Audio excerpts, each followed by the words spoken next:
today we're going to have a conversation that really centers around kind of this question: when do we call out shenanigans from pastors? When do we call out systems that could potentially be spiritually abusive? Maybe they're just a little icky right now, but they could become spiritually abusive. So when do we call those out, or versus when is it being too hard on people? When is it calling things out for no reason? When is it just dunking on pastors and churches and ministries to dunk on them?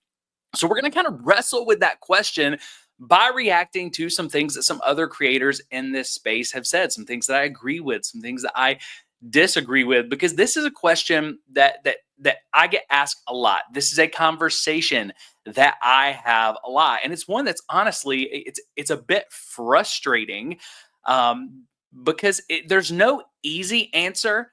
But it is really easy for Christians to simply say, hey, you dunk on the church too much. Hey, you're too hard on the church. Yet, when we look at the things that are going on in the church today, it's also very easy to see that there's too many shenanigans going on. There's too many things that are hurting people, and we need to stop that. Okay, so if we don't talk about things until they happen, is that too late? But also, when is it too early to talk about something? When are we making a mountain out of a molehill? And I think through the different segments today, as we talk about this, I think it's going to help us work through the nuance of this conversation. You may not land where I am. You may not agree with everything that we cover at Church Disrupted, or everything that we talk about, or every resource that we create with Spiritual Abuse Institute. But I think you'll get a better idea of kind of how I make those calls. So that's going to be a big thing that we talk about today.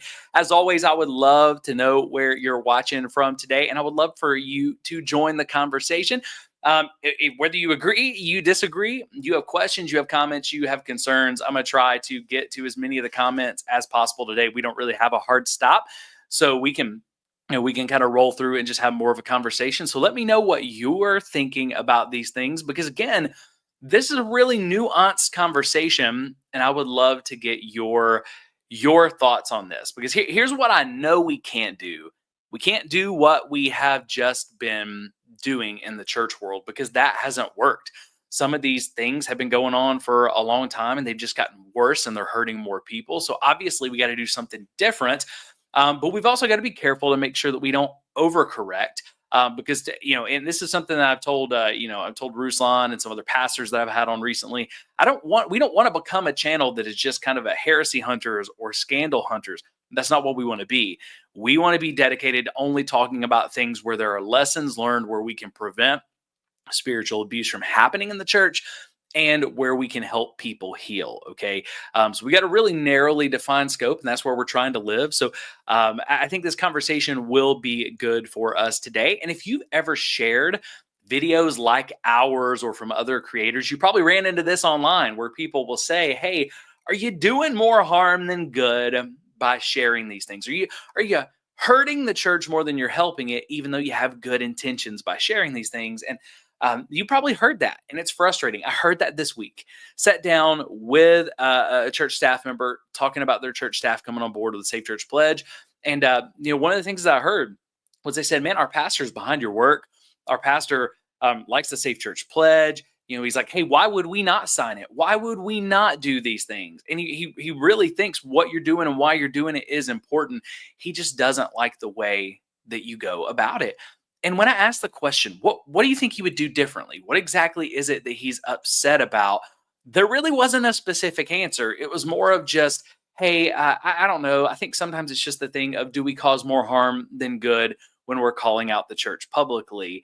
And I think if that's your only answer, if that's somebody's only argument, it's a moot argument, because calling out sin and immorality and things that could hurt people in the church publicly, that's biblical, and we see that a lot. And if you haven't ever got a chance to see it, we've got a video called Complete Guide to Church Discipline. I'll try to link it in the description, try to put a card up in afterwards if I can remember. But you can search on our channel. It came from earlier this year, where we talk about how prevalent it is in Scripture for public call-outs, right? So we know that public call-outs aren't bad. So after that, I think it's important that we have a deeper conversation. And yesterday I got a chance to talk about this a little bit with a local church pastor who I think is trying to do things the right way. That's going to be coming to you here in a few weeks on a podcast episode.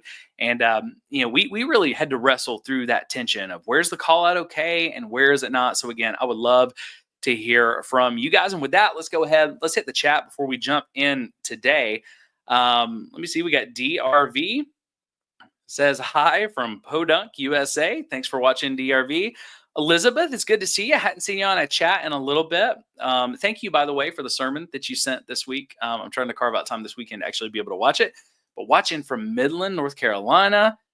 Josiah's watching from Atlanta. And then we've got Sherry watching from Fayetteville. So for the rest of you that are watching, let me know as you join where you're watching from, just so we know where you're at. And then feel free to engage in this conversation as we go. And I would love to hear from you guys even before we start. I may not get to some of these answers that you're given until after the first segment, but where do you draw that line?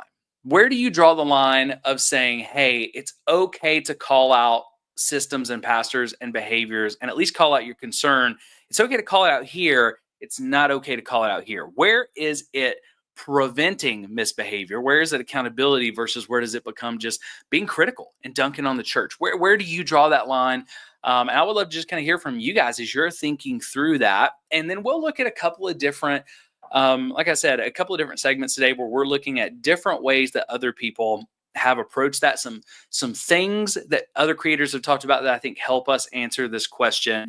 And again, this is a perfect time to do this because the podcast episode that we have coming out next week is going to make a lot of people angry because there's a lot of people tied to this church system. There's a lot of people who are tied to this, the churches that are around this. And every time we talk about this system just a little bit, man, people come out with torches and pitchforks and you're just trying to tear down the church. And you're just trying to stop what God is doing and everything else. And I really think as I've wrestled through it, this is the time where we got to go deep on that church system because it's causing so much damage. And guys, I felt convicted that if I don't go deep here, then maybe I'm actually contributing to the problem just because I don't want to hear the pushback from the people who are so tied to this system and man, almost idolize this system. So you are not going to want to miss that. That's going to be Monday or Tuesday of next week. It's just taking a while to get the investigation stuff done so I can show you what I'm talking about. But anyway, let me see. Got Sarah watching from Gold Coast, Australia. Thank you for watching from Australia. DRV said, I can only speak for myself, but I told my story of coming out of deception for a creator. I accidentally fell into growing weary of fighting. I want peace, brotherly love, and rest in Christ. I totally get that, DRV. Thank you so much for sharing. And man, it is. There's stuff that we talk about that I don't want to talk about. Like I was telling somebody that this week. I was like, man, I would rather just talk about the churches that are doing this well and just talk about ways good churches can, prevent and safeguard against these things. But we can't ignore the bad stuff either, even though there are days, and just to be completely candid with you guys, there are more days than not where I don't want to talk about what I'm talking about. Because, hey, if you don't want to watch a video that day, you don't have to watch a video that day.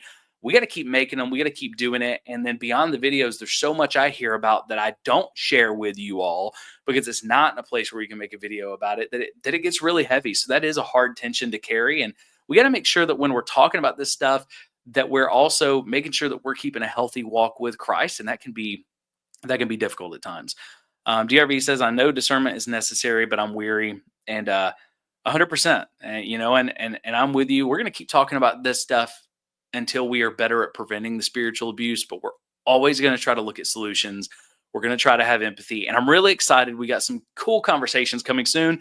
These are always frustrating because people don't click on them and watch them the same way, but it doesn't matter. We're still going to do it. We've got some really encouraging conversations with pastors who are trying to do this the right way.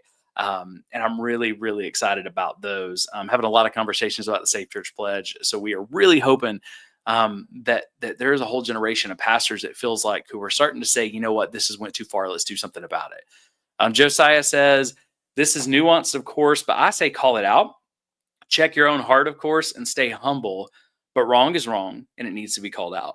One, Josiah, I agree with you. Two, I was trying not to chuckle as I was reading that comment because you use the phrase "check your heart," and one of the guys we're talking about today, we're reacting to something that John Crist said, and that was, it's been one of his bits for a long time of, check your heart. So anyway, that made me chuckle a little bit this morning. DRV says fell into discernment. Sorry, I got it. I got what you're talking about. Elizabeth says what people are failing to understand is this is something God is doing. He wants disciples who live out the principles of the kingdom. So if leaders are running systems that are opposite, call them out. That's a good word. That's a good word, Elizabeth. And I've talked to, like I said, even a pastor yesterday, and I've heard that from many pastors. This is not just something that like people who are making discernment type videos are doing. Okay. This isn't just people who are hurt with the church. This is something I'm hearing from a lot of pastors. God is doing a cleansing work right now. And the old stuff, that dirty stuff, that sinful and abusive stuff that's been hidden for so long, it's not going to stand with what God is about to do next. And I believe that we're in that season. I don't believe that season is over. But I believe that we're starting to turn a corner in that season where a lot more everyday pastors, church leaders, and parishioners are starting to ask these questions. So sometimes, and that's a good way of thinking about it, Elizabeth, because sometimes even if a system isn't necessarily bad or sinful on the surface, but it's running contrary to what God has called us to do and the system that He has called us to live in, then I think we've at least got to have a conversation about it, even if it's not necessarily calling it out. Sherry says Jesus called out the Pharisees publicly, the systems at the temple, and the disciples personally. Oh, 100%. Like I said, the complete guide, the complete believer's guide to church discipline. We go deep. We look at all of those church discipline passages. You can't read the New Testament and say public callouts are not okay. Because if we take the public callouts and correction out of the New Testament, you're missing a huge chunk of scripture. There's also a right way to do it. We're not just calling out, and I want you guys to help watch out for me, because we never want to be a group of people. My accountability holding me to that. We never want to be a group of people who, as an organization, are just calling out to call out, or calling out to get clicks, or calling out to do this. We only want to call out, again, where there's something that we can learn to help prevent spiritual abuse, help people heal, help people realize they're not crazy, right? This needs to be solutions based. That's where I draw a lot of the line. But yeah, there's a right way to do it, and we've got to do it. I think that's for sure. Let me see, Josiah, Sherry, 100%. I was just thinking the same thing, and that was about Sherry's comment about Jesus calling out the Pharisees publicly. He continued, there's clearly a house cleaning that's happening collectively, and I would say that if folks feel called to participate in that cleansing, then it would be wrong to ignore the call and fail to act. I think you're onto something there, Josiah. And there are, again, I think we're at a turning point where God is calling some people who have been calling these things out, even lightly, and God is calling them back to, hey, I want you to call out less, and I want you to champion the church for who she's supposed to be. Okay. Our calling has not changed, that we are supposed to call out the shenanigans, call out the things that lead to spiritual abuse while championing a healthy church and a pure bride. And we got to do both at the same time. And that is our tension. That has been our tension. So that's not changing. But what I think is sometimes when I'm talking to different creators and they're pivoting, and I think maybe they would like for us to pivot, others completely understand. God called me to pivot. He didn't call you to pivot. And our approach and mission has always been different than those other creators anyway. But I think it's important to note, like sometimes we forget about the personal part of our journey here, that the Holy Spirit is speaking to us, okay? And every person, there are things that we're all called to. We're all called to make disciples. We are all called to love our neighbor. We're all called to love God with our heart, soul, mind, and strength. We're all called to the golden rule. I could keep going, man. There's stuff that we're all called to. But there's also nudges of the Holy Spirit we get where God wants me to do something a little bit different from you. There's not a black and white that we've all got to do it this way or this way. And, so I think some of my creator friends, and this isn't a lot, but some of them would say they get frustrated because like, why aren't more people seeing this? Why aren't more people pivoting to the positive and calling out the things that we see in the church and where it could go? And they want people to go this direction. And I have to remind them, you didn't get there overnight, right? Like you were here and something that God did in you moved you over here. Well, that didn't happen in you overnight. It's not going to happen in other people overnight. And just because God called you to make that pivot, it doesn't necessarily mean that somebody else does either. So Yeah, I think that idea of if folks feel called to participate in that cleansing, then it would be wrong to ignore that fact and fail to act. So we need to act biblically. We need to really ask the Holy Spirit and search the scriptures. What is my role in this cleansing? But 100%, if we don't do what we feel like we're called to do, then I think that becomes, man, that becomes a sin in ourselves. And more than even just sin, it's really us contributing to this problem of spiritual abuse. Glenda says, I'm not sure there is such a thing as overcorrecting when abuse and wrongdoing is being exposed. If the church is so fragile that it can't live in the light and the truth, then it should shut down. Yeah, Glenda, I 100% understand what you're saying. Let me try to bring a little bit of clarification and nuance to that. I don't think there's an overcorrection with exposing abuse. I think what we can do if we're not careful is we see so much abuse, and I have to wrestle with this every day. We see so much abuse and sin that we can start seeing abuse and sin where it's not, right? So I think when I say there's an overcorrection, I don't mean that people are calling out abuse they shouldn't call out. I mean, the overcorrection can be we call out anything that we have a question about at all, even if it's not sinful, and we're acting like it's abuse. And that's where the line, and again, that's where this line I'm asking about comes into. Maybe it's not sin yet, but could it become sin? When we've got those concerns, where's that line? Because it is a hard line. Some people can come in and go, well, that's not sinful per se. But again, if it can lead to spiritual abuse, I would rather talk about it up front because I don't want people to get hurt, right? So I would rather be intentional, above reproach. Let's put up guardrails on the front end. Talked to a pastor about that yesterday. And man, I appreciated this. You guys are going to love this conversation when I have it with him. But we were talking about NDAs, and his church uses an NDA that I would actually consider a pretty good NDA. I had one concern left with the NDA, and before we hit record or did anything, I just said, hey, I wanted to share with you, man, there's one term. It's not really sinful. It's not really illegal. I couldn't call it a bad NDA because of it, but there's one term that, man, it runs the risk of making people feel like they can't talk. And like, he just looks down and starts typing it. I'm like, what are you doing? He goes, I'm changing it. I'm changing the term right now, and I'll just let our lawyers know. And man, I so appreciated that because he was getting it. He said, you know what, Jeff, when you first said that, it felt to me like you were splitting hairs, right? And man, I've had pastors use that phrase before. Oh, Jeff, you're splitting hairs to shut me down. He goes, it kind of feels like you're splitting hairs. He goes, but here's the deal. If it runs the risk of hurting someone and there's another phrase to use the other phrase. Put the guardrail up in front so that we don't hurt people. And I thought that was incredibly life-giving. So again, I can't wait to share that with you guys. Glenda also says, watching from Oklahoma City, former Baptist preacher's kid who got to see how the sausage was made from the inside. 100%. It's a lot of my background. I wasn't a preacher's kid, but then became a pastor and saw how the sausage was made. And man, there's certain places where I love the church even more. And then there's places where I had a lot of struggles there.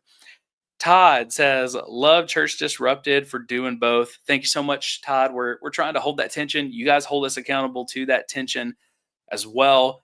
Josiah says, I think the caution is not become so focused on calling it out that we become cynical, but also not so idealistic that we stay in ignorance.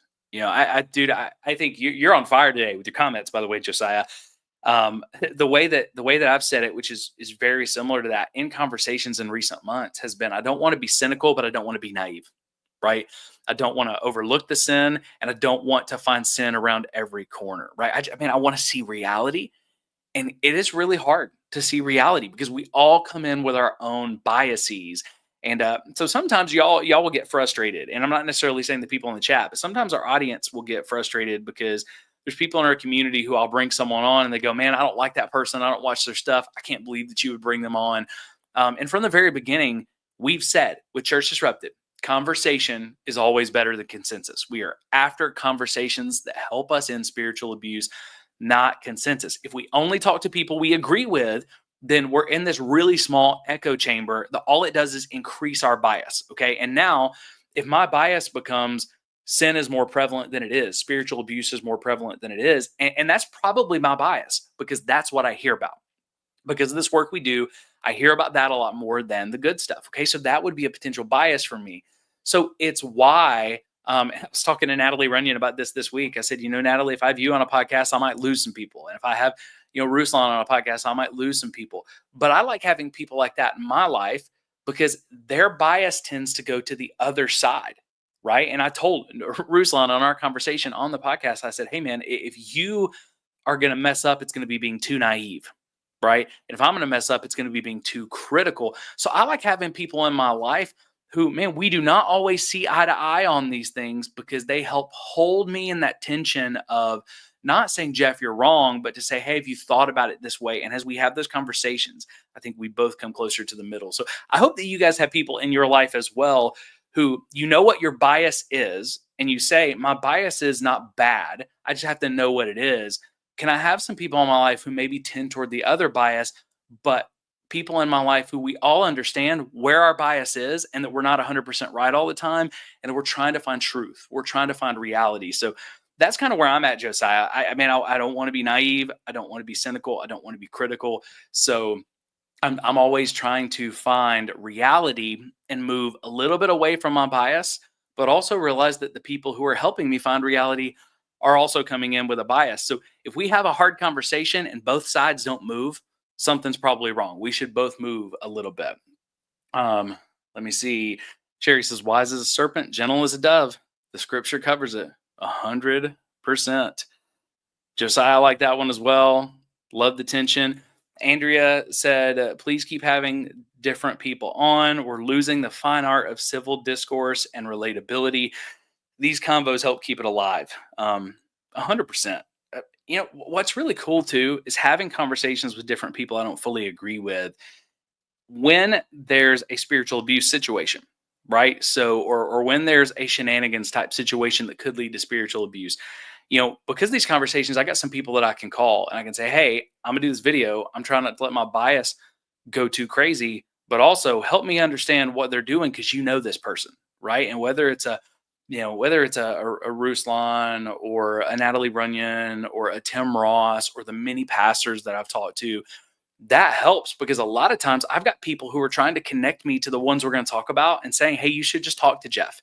And a lot of times they still don't, but they're like, you should talk and have a conversation instead of just getting mad when the video comes out or the conversation comes out. So that's been helpful as well, because then it helps me to make sure that I'm not just going after people, but also it helps some of the people in these circles to go, that person's not acting the way I thought they were going to act, right? Anyway, I love having those different people on, even if people get upset about it. But let's go ahead. Let's jump into segment one. This is going to be our longest segment of the day. We're going to be hearing from John Crist, Christian comedian John Crist. Some of you love him, some of you hate him, some of you, your issue is basically his, behavior and his sin from a couple of years ago, where he really stepped out of comedy. Now he's back in comedy. I don't know that I would even call him a Christian comedian at this point, more of just a comedian, but he comes out of that church world to get his fame in Christian comedy. So that's going to be the first segment that we look at, some stuff that he said on his Net Positive podcast. And then everything else we're going to look at is actually coming from Mike Winger today. We're going to do two separate segments with that, but 3 videos from Mike Winger. And Mike is one of those I would love to have on the podcast at some point. He is super busy, but I appreciate the way that he approaches scripture, wants everything grounded in scripture, but is willing to have these hard conversations. So you'll hear from Mike today, and then hopefully soon we'll be able to have him on the podcast in the coming year, because I appreciate what he's doing to end spiritual abuse.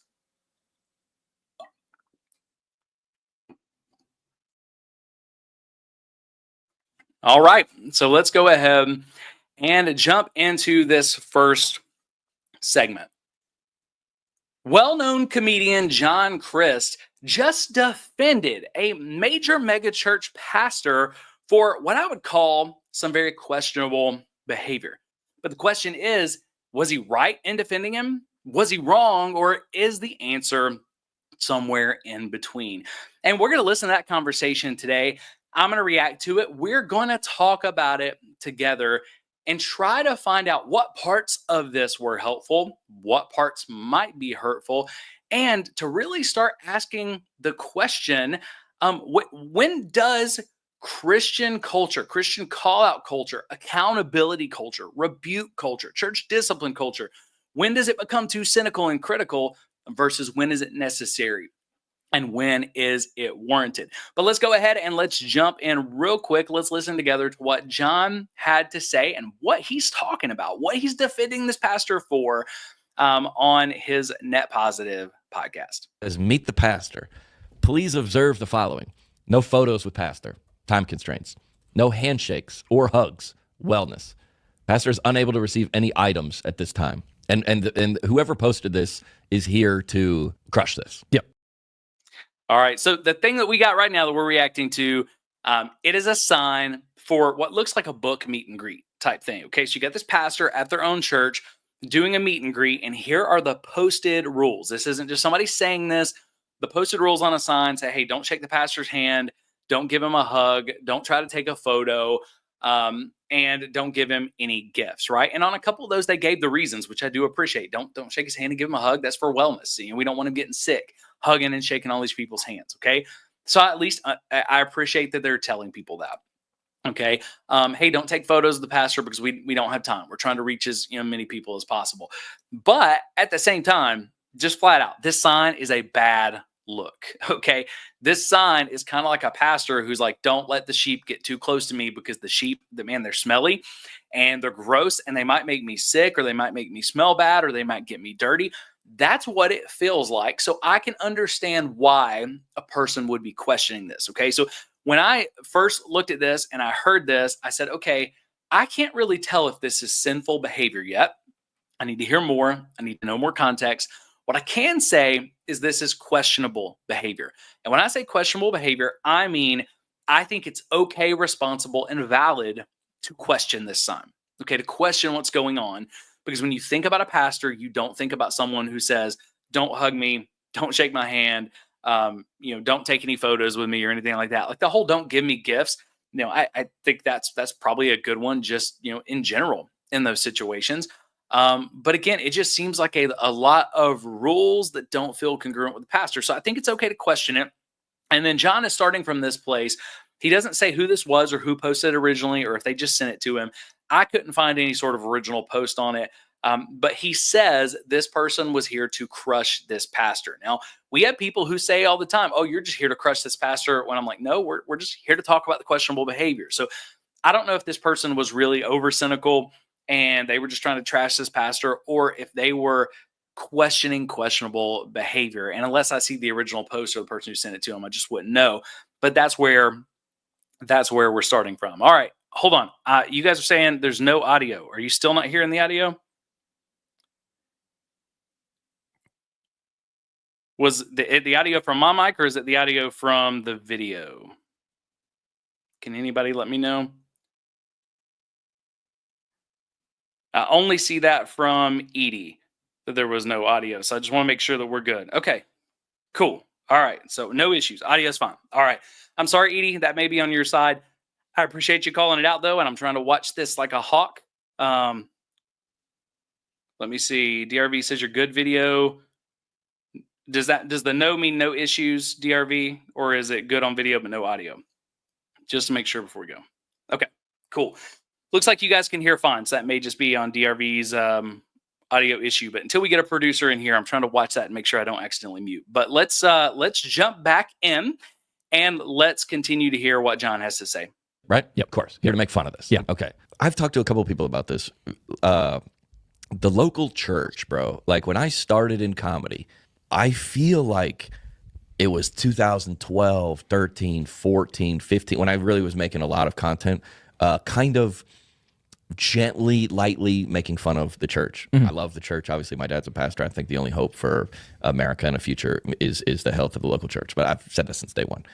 I feel like I was kind of roasting it, kind of making fun of maybe practices in the church. And I feel like it's gone so far in 2025 that I don't think my role anymore is to just trash on it. It's okay.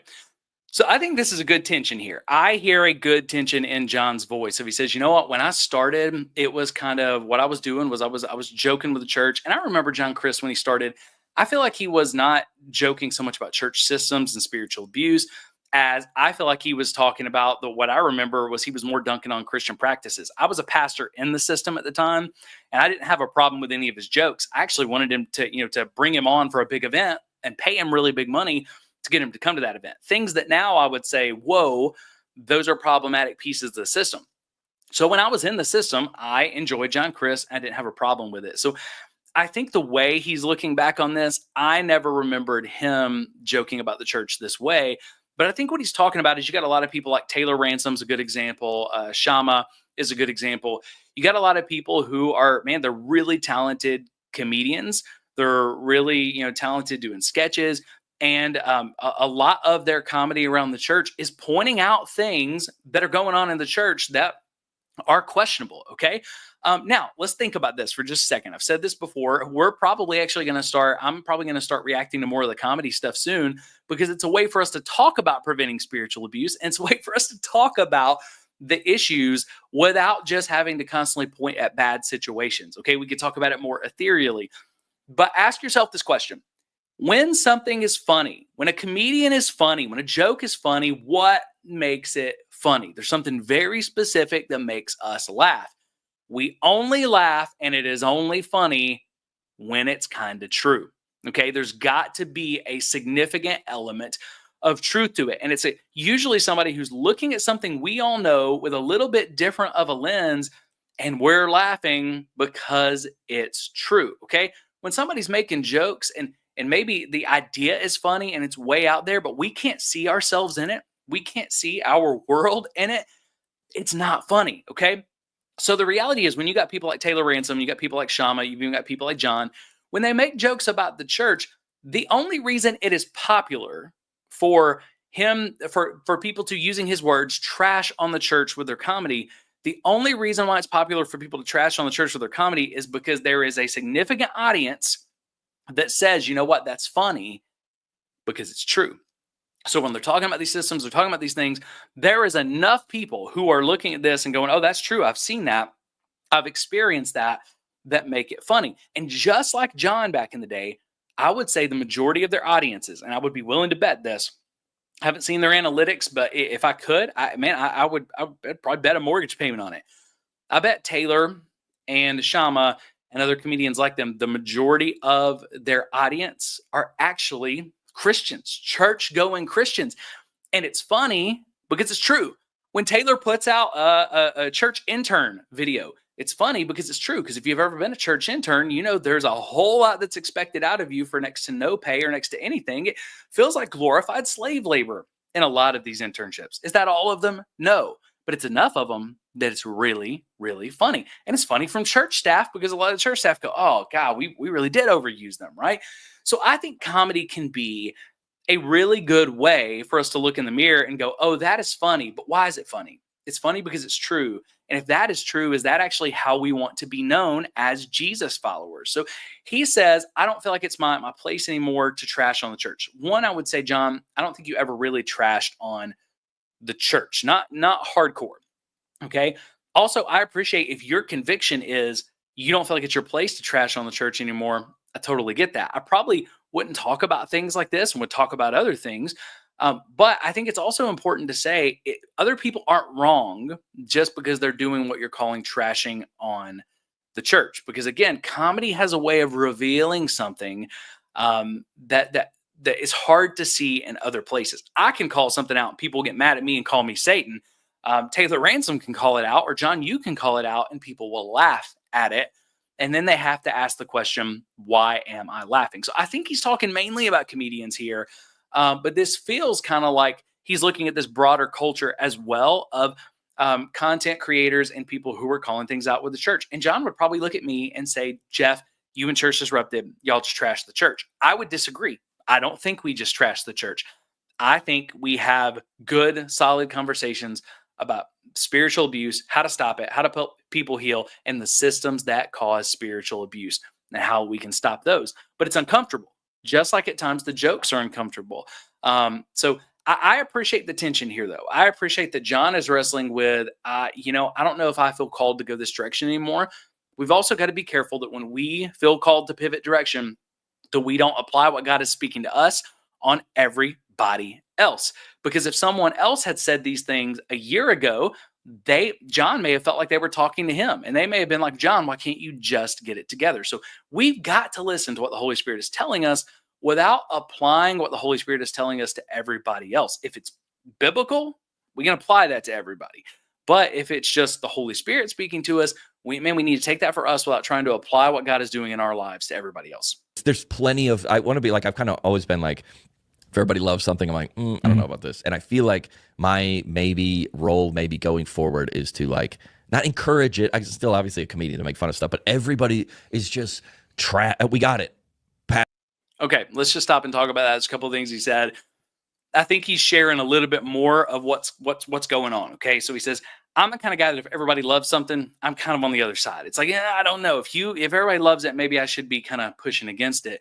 So he is feeling that it's getting more popular. So what it sounds like, he's feeling that it's getting more trendy and popular to call out things in the church. And I believe it is. I don't think it's a trendy or popular issue, though. I think it is. I think we are barreling toward a reformation, and it can be really positive or really negative how we get there. Okay. But I think the Lord is paving the way for significant reformation in the church. So as that is picking up steam, and that's becoming more mainstream and more norm to have these conversations, to entertain these jokes. Part of what John is saying, we got to be able to separate it. What part of this is the Holy Spirit speaking to you? And he's the only one that can say that. What part of this is your conviction? And what part of this is your personality already going, it feels like everybody's moving the other way, and I like to be on the opposite side of where the masses are. There's nothing wrong with that. That's what makes John good at what he does, because comedians are not going to be able to write good jokes seeing things the way everybody sees them. They got to see them from a completely different angle. So that's one thing. But the other thing is he says, I don't know if I want to encourage the church, but it feels like everybody, okay? And we're going to pick back up here in just a second, but he's going to say that multiple times. It feels like everybody is dunking on the church. It feels like everybody's trashing the church. Everybody wants to talk about these things, right? And I don't think that's the reality at all. Because every time we talk about these things, there are just as many voices as going, thanks for talking about that, or I've seen that. There's just as many voices who go, you're a tool of Satan, and the enemy is using you, and you're just hurting the church, and why are you talking about these things? So, John, I can tell you, I feel it is not a majority of us that are talking about this stuff yet, okay? We are still very much so, from my experience, in the minority, okay? Because I'll tell you what, really topple over a sacred cow in the church, and you'll see whether it's the majority or whether it's not. Okay. There is still a whole, it's not everybody who's talking about this. I would still say the majority are the people who are, the majority of Christians are still taking up for the church at times when they shouldn't be. Okay. So it's easy for us to say, it would be easy for me to say, oh man, the majority of churches are spiritually abusive, but that's not reality. The majority of churches and pastors are good people with good hearts who are doing their best. They're not perfect, but they're nowhere near spiritually abusive. But the amount of people who are spiritually abusive, okay, it's too many, and we've got to deal with it. So that kind of hyperbole of everybody's doing that, I think that tells us that he's probably kind of putting his own thought process and his own convictions on everybody else. Pastors are in mega yachts. Okay. Yeah. Pastors are flying private. Pastors are the richest guy. It's like, dude, it's like, we got it. Mm-hmm. There are hundreds. Do we have it? So that's my question. Hey, we get it. We've heard these jokes before. Pastors are doing all these things. Do we have it? After watching the Religion Business documentary twice, I would say we don't have it. After doing this for 18 months, I would say, John, we don't have it. Okay. I would say those same problems, the ones that you mentioned, are actually not even the big things that most of us are talking about. But the plain problem, I don't think it's gotten any better. I think it's gotten worse, especially when you think about, and this will be in another video coming out soon, but when you look at episode, I believe it's 3, maybe it's 4 of the Religion Business, and you got Samaritan's Church or Samaritan's Purse, who gets reclassified as a church, and then they have like $130 million worth of aircraft that they hid in a shell company so that people wouldn't know they had that much aircraft. Things like that would make me say, I don't think we've got it. Okay. So yes, you were doing this joke in 2012, but a lot of these things that people are joking about, they haven't gotten better. Okay. And this is the voice of reform. When things get better, the voices of reform get quieter. When things get worse or they stay the same and reform isn't brought, the voices of reform get louder. And the best example that I can give, and I shared this with somebody yesterday on a podcast, but I said it's kind of like we're watching a basketball game. If we will call our own fouls, the crowds will stay pretty quiet because they get it. They see it. They know exactly what's going on. They know that's a foul, okay? They appreciate it when you call your own foul. But if we don't call our own fouls on the court, Christians, in the church, then what's going to happen is the people in the stands are going to start standing up and they're going to start yelling and they're going to start getting mad. And if we still don't call our own fouls and we don't acknowledge them, and we're like, you are just the critics, you don't understand what it's like to play ball on the court, well, then what are they going to do? They're going to start throwing things. They're going to start trashing the court. Is that right? No. But do we know it's going to happen if we ignore it? Yes, right? So the church has got to get better at calling our own fouls. And John says, look, hey, we did this. I did this in 2012. We got it. It's enough. Let's stop talking about it. And I would just say, John, it feels like spiritual abuse is growing. It feels like the lack of integrity is growing in a lot of these churches. So until we've dealt with it significantly better, we don't get it. Okay. And why are people talking about it? Why do I talk about it so much? It's because we don't get it. And I'm not trying to be mean at all. I appreciate John. I appreciate his journey. I'm glad that he has done the work that he has done over the last years. But I'll also say it's not surprising that he is softening on churches and shenanigans and issues like that now that he has been on the other side of exposure, because he had sin in his life that cost him kind of his career for a little bit. He had this idea of I'm a Christian celebrity, and then things came out that ruined that, right? And again, I'm not trying to trash John. I appreciate the work that he's done. I think he's went through a lot of healing. But yeah, when you've went through that, you probably are going to be softer on these things. But the reality is that celebrity culture that I think he's about to prop up, and I think you're going to see this, so just look for it. Any signs of celebrity culture in the church, I think that celebrity culture is a big part of what led to, man, the issues, your sin that hurt you and others so bad. And I think it's a big part of what leads to these other things. So the person who's asking this question about the sign, I think they're actually questioning the dangers of celebrity culture in the church. Hundreds of thousands of churches and pastors that are humbly serving their communities. Yes. And I just am not on board with it. Just complete. I started like making fun of stuff. All right. So I agree with that. I don't want to spend a lot of time on this, but I 100% agree with it. Like I said, there are more churches and more pastors than not who are really humbly serving the communities, doing this thing out of love. Okay. But the trend, I think, is going the wrong direction. And regardless of whether it's the majority or not, we don't say something's not a problem because it's not 51% of the people doing it or 51% of the people experiencing it. Okay. If it's just as little as 10%, and I think it's a lot higher than that, but if it's as little as 10%, we got problems. Okay. We got to address this because people matter. People matter to God. But I don't want to miss this. I want to say I agree with you, John. There are a lot of churches and a lot of pastors who are doing this right. And part of the Safe Church Pledge, part of why we created that, is we want to prop up and support the churches who are trying to do it right. They're never going to be perfect, but if they're trying and being intentional, we want to help connect them with people who are looking for safe churches. The sad part is, though, even the ones that are doing it right, there's a whole lot of them who would say, well, we don't know if we want to make those public commitments yet because they're hard, or we don't know if we want to make those public commitments yet because what will these other influential pastors who aren't doing it right, well, how will they look at us? Well, we lose influence with them. So again, even for the ones doing it right, celebrity culture is touching them. Okay. And if we don't do something, many of the ones who are doing it right today will not be doing it right a decade from now. I think most of these pastors started out with a good heart trying to do the right thing, yet they still end up in scandal that has torched and hurt and damaged the faith of hundreds of thousands, if not millions of people. Okay. I think Ravi Zacharias started out with good heart. Okay. And then look at how many people's faith he has damaged when it came out that he wasn't who he said he was. So I think we can hold the tension that no, this is not most pastors and churches doing this, and it's too many. I think we can hold that tension and be fine with it. And all these other people are, and I'm like, oh, I'm not this. Yeah. I don't want that. I go, dude, well, if 1,000 people want to meet this, I don't know who the pastor is. Sure. I'm defending this pastor. Yeah. I go, hey, I would do this at my meet and greet. Hey, yeah, we got a lot of people to meet. Yeah. And also, everybody's trashing this pastor. Oh, who does he think he is? All right, so let's just stop right there. There's two things he really said. He said, I would do this at my meet and greet. And I would say, John, that illustrates the first part of the problem. Okay. You would do this at your meet and greet. You're not a pastor. You're not a minister. You are a very high profile, in demand, expensive comedian. And I'm not going to throw those numbers out there right now, but it's expensive. Okay. You are a celebrity.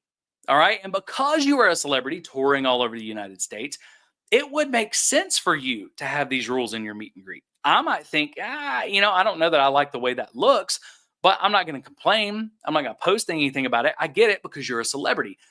This guy is not a celebrity. He carries the title of pastor. So if he wants to change it and say, I'm a celebrity in the church who's trying to use my celebrity as ministry, I wouldn't look at this the same way. But as long as he's calling himself a pastor, yes, that is illustrating part of the problem. You're going, I don't see. I want to take up for this pastor. As a celebrity, I would have those same rules. They make sense. John, the rules of a pastor should not make sense to a celebrity. They really shouldn't. Your lives should look very, very different. And I say that as someone who spent 17 years as a pastor, okay? Being in the sheep, what does scripture say? Without oxen, the stable stays clean, okay? But if you're going to be with the sheep and you're going to be with the ox and you're going to be caring for those animals, you are going to get mess on you. You're going to get stink on you. A celebrity is not going to do that. A king is not going to do that, okay? A well-known influencer is not going to do that. But a shepherd isn't worried about influence and celebrity or any of those other things. They're worried about the oxen. They're worried about the sheep. And without oxen, the stable stays clean. The only way it's going to stay clean, the only way you're going to be able to do these rules and stuff is if you're staying away from the sheep. So again, it makes sense for a celebrity. It doesn't make sense for a shepherd. That's part of the problem that I think the person who probably sent the sign is trying to illustrate. That's the problem that I see. The second thing he said was, again, whatever he's about to say next, everybody, keep listening to that hyperbole. It's not every Christian comedian. It's not every comedian. It's not every Christian. It's not every commentator. That significant hyperbole that now he's kind of positioning himself as, well, I'm correcting because everybody, and it's no, man, everybody's not doing it. It's a very small minority of people who are doing it. And some are doing it wrong. Some are way too harsh, I think, in what they do. And I think they focus on the wrong things. So I'm with you there, but it's definitely not everybody doing it. I don't know this guy. In defense of him, listen, you ever read that story about how, and this guy's not Jesus, obviously, but Jesus, you ever read that story about Jesus was teaching or talking to his people in a home? It was so packed. You know the story? Through the roof? Through the roof. Yeah. Two of his buddies, he was so sick. Two of his buddies, like, we have to meet Jesus so bad. I'm not comparing this pastor to Jesus. They cut a hole in the roof and lowered him down. Yeah. You don't think during Jesus' time, all those people around him were like, no, you can't get to it. They had to have. Yeah. If they were going to that extent to get to Jesus, the disciples would have been crushed in 2025. Okay. I do have a problem with this. I don't think John's trying to be malicious at all, right? But again, he's a celebrity. He's not a pastor. He's a celebrity, comedian. He's not a teacher. So we've always got to be looking at this. I don't really have a problem when a celebrity comedian gets the Bible wrong. Okay, they're going to get the Bible wrong a lot. But when you look at this passage, you can find this in Matthew, Mark, and Luke. It's in all three. The paralytic being let down on the mat by his friends, okay? There is zero indication that I can see in any of the context, the history, or the content in the text itself, okay? There's zero indication that they couldn't get through because the disciples told them, no, we got to get out of here at a certain time, and we had to cut off the line, okay? There's zero indication that Jesus had any problem with that. The indication is there were so many people trying to get to Jesus to be healed that there was no room. And a lot of people realized on the outside, just like these people, there's no way we're going to get to Jesus. Man, we'd be here for days. If there's no way we're going to get to Jesus, he can't heal everybody. So these guys, these friends find another way in. They find a way to circumvent the crowd and get them to Jesus. But is Jesus upset? Guys, we got to go. I put up a sign. The disciples put up a sign, right? Hey, man, we can't have people just destroying the roof. Jesus didn't say any of that. Jesus overlooked the destruction of property. Jesus overlooked all of that, and he said, man, look at your faith. Look at this faith. And he healed the man, okay? So remember, the kingdom turns worldly ideas and worldly knowledge and worldly principles on its head, okay? So the worldly way to look at this is, I get this as a comedian. And it's okay, John. I understand why you get it. I get this as a comedian, right? Like, we got to get out somewhere. And even Jesus' disciples, wouldn't they have gotten crushed? No, because that passage, that story, that whole interaction was teaching us to flip worldly principles on their head. And in the kingdom, man, with kingdom faith, you do whatever it takes to get somebody at the feet of Jesus. right? Because if you can get at the feet of Jesus, Jesus is never going to tell you there's not enough time. Jesus is never going to tell you he can't touch you because you're unclean. Jesus is going to say your faith has made you well. That's what Jesus is going to say, right? So I struggle with this. Again, I'm not mad at John. I get it. He's not a Bible teacher. This is a bad biblical conflation, though. The disciples wouldn't have gotten crushed by other people today. But if the disciples had done anything like this sign, they would have gotten crushed by Jesus. Okay, when you look, Jesus was the first one to correct the disciples when they started thinking this way. So we just got to be careful, man. We can take the Bible and use it to just prop up the way we think and not use it correctly. For saying, no, oh, I thought this was a Jesus. I thought he would meet up. Yeah, there's too many people. We're not going to be able to get to dinner if you keep blocking this doorway. Get out of it. They had to have. Yeah. Based on the size of the crowds that were following him, they didn't have to, because they did have to cut it off at some point, but there's no concept of we got to get to dinner, so we just put a place in the line and told people they can't do that. Or we told people they got to hurry up. Don't touch Jesus. He'll touch you if you need to. None of that's in the passage. had to have. I'm just saying, in the defense of this pastor, the sign is a tricky look. Yeah, but And I'm glad that he brought that up. Okay, even though we're not going to agree on this, and he's defending this pastor, I'm not trashing this pastor. I'm saying, hey, I'm concerned about this. This is questionable behavior. We need to look at this. But I'm not trashing the pastor. Okay, but I understand he feels like too many people are. But yes, I do agree. I think we can all agree that sign from a pastor is a very tricky look, and it's a worse look with a pastor. You probably wouldn't think twice about it with a celebrity, but you will with a pastor. the sign didn't come from nowhere. A lot of people, You know what I that's mean? what I'm Like saying. the sign came because these were problems. Everybody wanted to take a picture. It took Everybody way wanted to too bring long. him a gift. Everybody wanted Yeah. a handshake and hug. He was getting sick. Yeah, now you probably shouldn't make this sign. You should probably just communicate that, or maybe do a better job of. But How many people do you think are at this church? I looked it up. How many? All right, so let's just stop. There is probably a reason for this, okay? We've seen this recently when Tyler Oliveira actually went to Joel Osteen's church, and he was going through the book signing. He almost didn't make it through. They had all these rules and everything else. They weren't really worried, I don't think, about Joel getting sick. Okay, they were worried about getting people through the line. But what they told him was they said, hey, don't do any shenanigans. Don't ask any questions. Don't try to take a photo, because we got to get Joel out of here. The reason was, we want to sign as many books as possible because that sells books. That makes us look good. We want to sell as many books as possible, but we got to get Joel out because Joel's got something that he wants to do. Okay, that's very practically the reason for it. That's probably the reason here. When this person is older, Pastor Jeffress that we're going to talk about, he is older, but he's also traveling around doing stuff all the time. And he wouldn't be doing that level of travel if he was worried a ton about sickness and everything else. So the idea of not shaking hands and stuff may be a part of this, but I don't think it's all of it. Because if someone's getting close enough to you for you to sign their book, if they sneeze or do anything else, that's getting on you. You're going to be touching the same table and everything else where you're signing those books, where you're going to have those germs. Okay, so sick people are still going to get you sick at that proximity, right? So I think they're giving them a little bit too much benefit of the doubt. That could have played a role in it. I don't think it's everything with this. Okay. Now, maybe there is a history of sickness that I don't know about, but just looking at it in a vacuum, it doesn't feel like that's playing as big of a role as they think. How many members of I this would church? guess it's First Baptist I don't Church, know. Dallas. I would guess I this hope is big. probably I mean, if it's small, that would be a problem. 10,000 people. How many? 16,000. What you mean? He's also Dude, you got some rules. one of Fox News' main contributors. Yeah. Who is it? His name is Dr. Robert Jeffress. All right, so this is First Baptist Houston, 16,000 members. This guy is an author, so he's written a lot of books. He's a speaker. He's a radio show host, kind of a national radio show, I believe. He's on Fox News a lot. He's an in-demand speaker. So like I said, this guy's traveling. He's doing a lot. His voice is in a lot of places. And I will just say, 17 years in local church ministry, if my voice is in all those places, I'm not pastoring my church. I may be, to a degree, overseeing my church. I may be the administrator or the CEO of my church. I may just be the face of my church. But if I'm doing all of those things all of the other time, and I've got 16,000 people that I'm responsible for making sure they're shepherded and discipled, I am not really doing that shepherding anymore. I basically outsource that to other people to, again, be the face or just call the big shots. And this brings us to, again, big isn't bad. How big is too big? I always say a church is too big when you can't effectively disciple people anymore and you can't effectively pastor people anymore. So maybe they've got a system that effectively pastors people. I'm not saying this church is in the wrong, But I'm saying at 16,000 people, just calling this guy like the senior pastor and stuff, he's really not a senior pastor anymore. He's a CEO. He's a CEO or he's the main teacher. He's one of those two things. Now, if you called him, I just want you to think about this.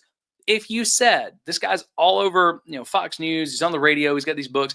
If you said, this is our in-house celebrity author and teacher, that sign wouldn't bother people. Okay. If you think about John Maxwell is on the teaching team at Christ Fellowship Church. Okay. John Maxwell is not a teaching pastor. Even if they called him a teaching pastor, he's not pastoring people at Christ Fellowship Church. What he is he's a speaker and author and teacher in residence. That's what he is. People will get in line. They'll get their books signed. They'll do all that, but they're not going to expect out of John Maxwell what they expect out of their pastor because John's not a pastor. So a big part of this in the church world, I think this is a conversation we got to have. If we want to have these big churches and people want to fight for these big churches, I think we've got to stop calling everybody on church staff a pastor. Okay? Because the senior pastor of these big churches is rarely ever a pastor in gifting or in action. They're a CEO, they're a teacher, or they're both. That's usually what they are. If we don't want to call them a CEO because it sounds too businessy, by the way, if it sounds too businessy, it's probably because there's a lot of business principles that we morphed into the church and it's becoming a problem, but call him the executive director. I'm not the pastor of the Spiritual Abuse Institute. I'm the executive director, and I do most of that volunteer, right?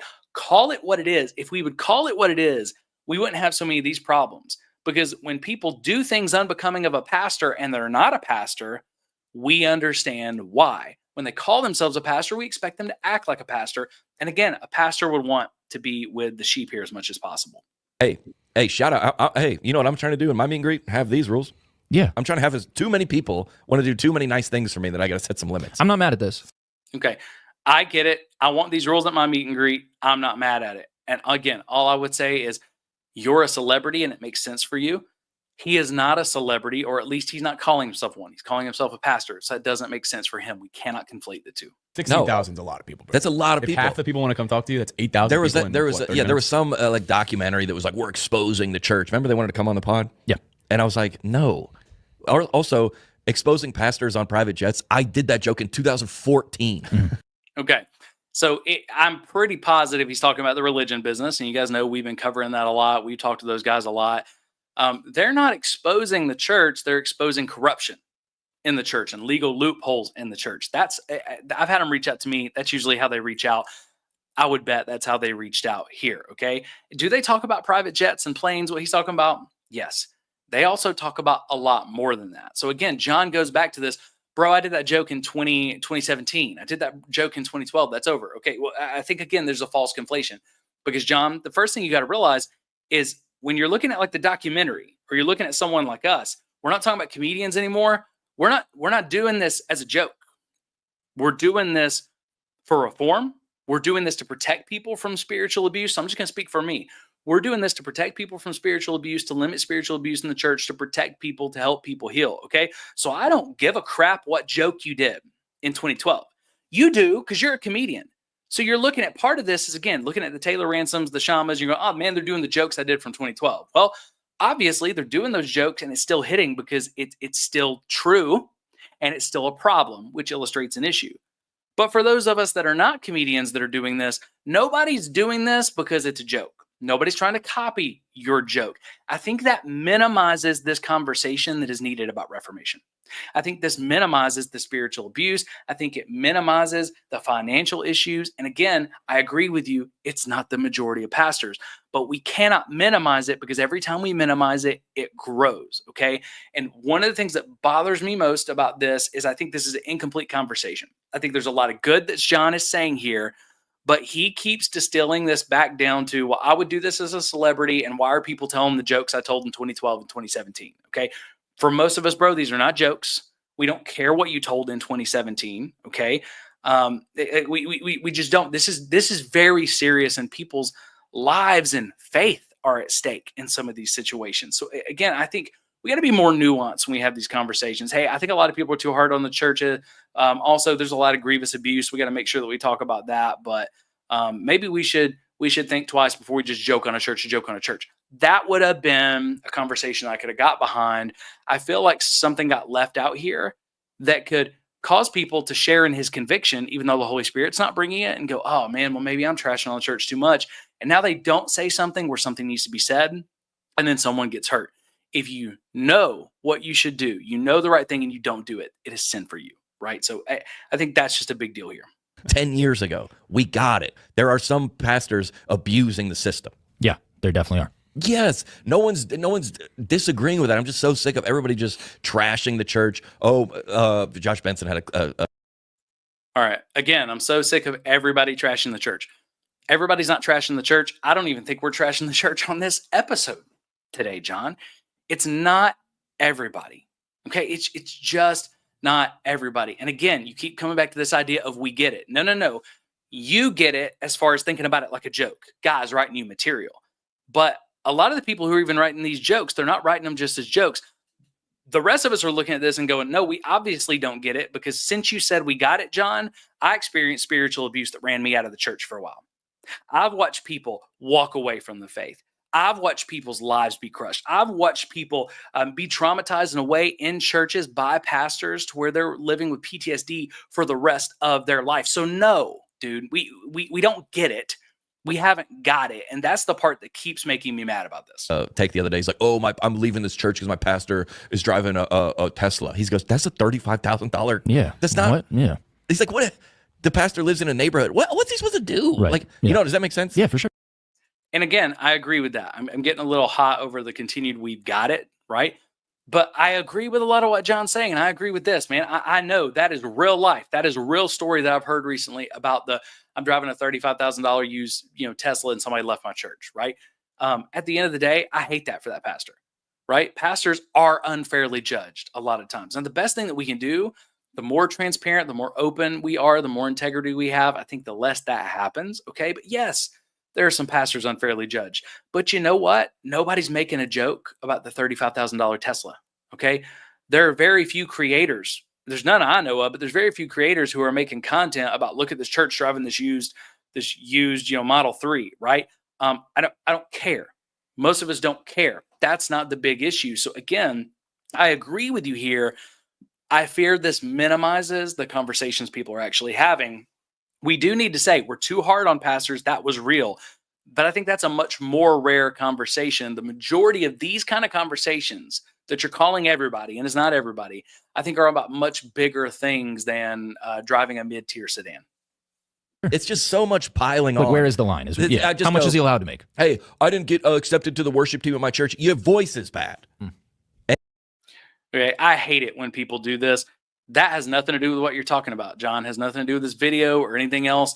But anytime we're talking about things that are spiritual abuse, could lead to spiritual abuse, or even just problems in the church, people like to come back very often. It's not everybody, right? But it's common enough that it's a problem. People like to come back to this idea of, oh, what you went through wasn't church hurt. What you went through wasn't spiritual abuse or religious trauma. You just got told no, or you just got told to correct your sin, or you just got told your voice wasn't good enough for the worship team. And people are just getting their feelings hurt. We hear stories every day. Those are not the stories I'm ever hearing. Okay. Do they happen? I'm sure they do. But you're saying everybody's trashing the church. All these people are doing this. We get it. All of that, not true. Okay. And then you throw in the example of one of the most minute, non-normal, abnormal things on the other side of, oh, you didn't get hurt or anything. You're not calling something out. Your voice was just bad. What that does is, for real victims of spiritual abuse and religious trauma, that minimizes everything that they went through. Okay. And John, no offense, you don't get to do that, bro. Especially with your past. There are people who are traumatized because of you. You don't get to do that. Okay, I love you, dude. I'm not against you. I would love to have you on the pod and have these conversations, okay? But you don't get to do that. We've got to be careful when we say those things, that we're not just in light of what we're thinking, what we want people to get. We don't get to minimize everybody else's experience. So if you said that happens sometimes, I'm with you. It does happen sometimes. I think it's rare. That's not the majority of what people are talking about. And it's not fair to people who have actually been through trauma, been through spiritual abuse, and it is way too prevalent. Okay. It's prevalent enough that they've been talking for years now about putting religious trauma as its own diagnosis in the next DSM. Okay. That's not happening. People aren't going through that kind of trauma and getting complex PTSD at those rates. That's not happening just because someone told them they couldn't sing on the worship team. And for also all the people that are giving to those pastors in the private jets, look yourself in the mirror. Sure. Why are you giving hundreds of thousands of dollars? You got tricked. Yeah.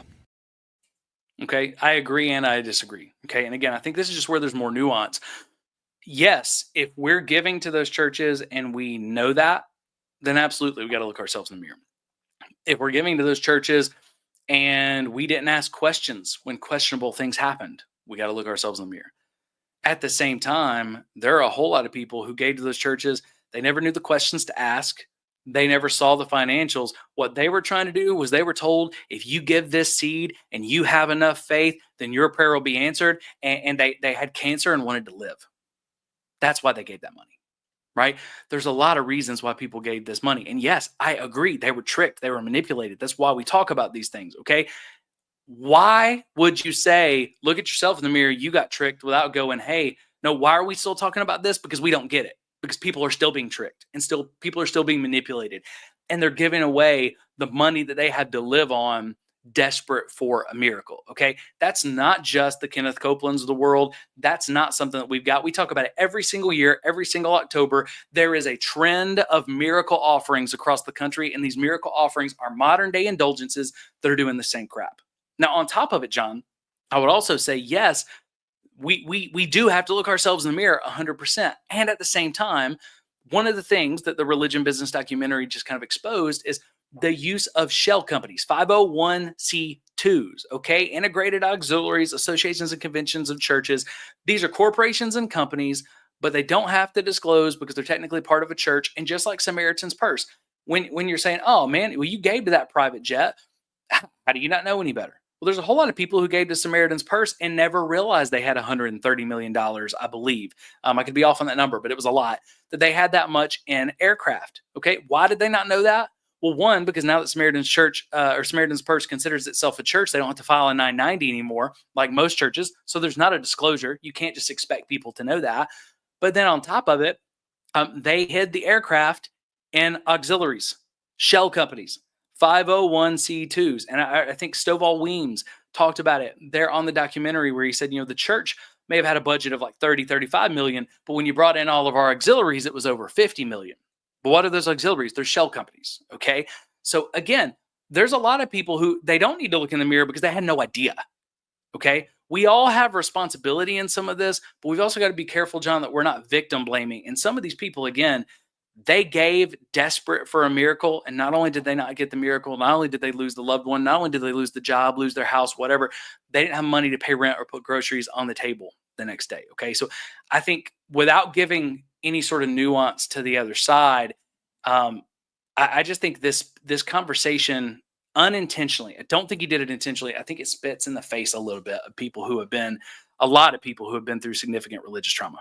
I mean, yeah, there's a couple bad apples, but it's just like everybody's just and I don't get.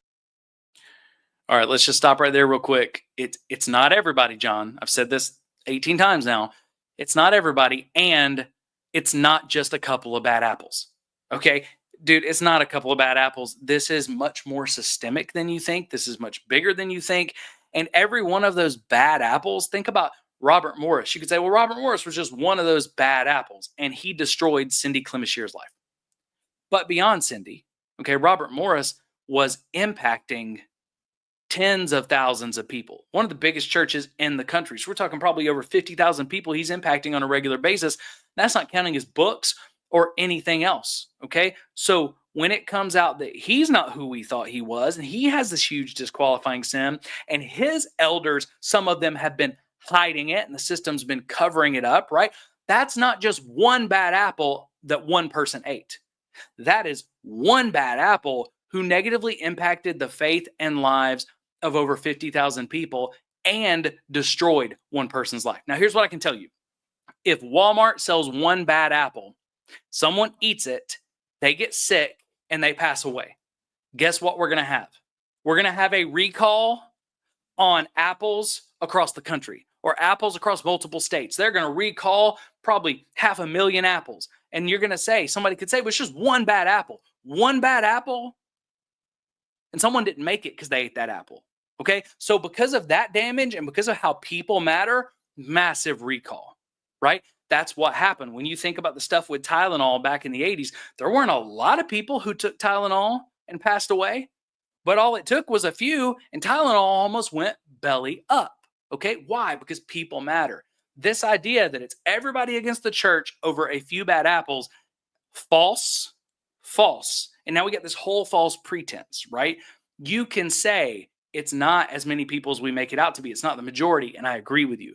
When you minimize it and say it's just a few bad apples, then I say, hey, man, you're actually just being more harmful than helpful. Don't have this conversation, especially in light of, and look, you got a bigger podcast. You can talk about whatever you want, bro.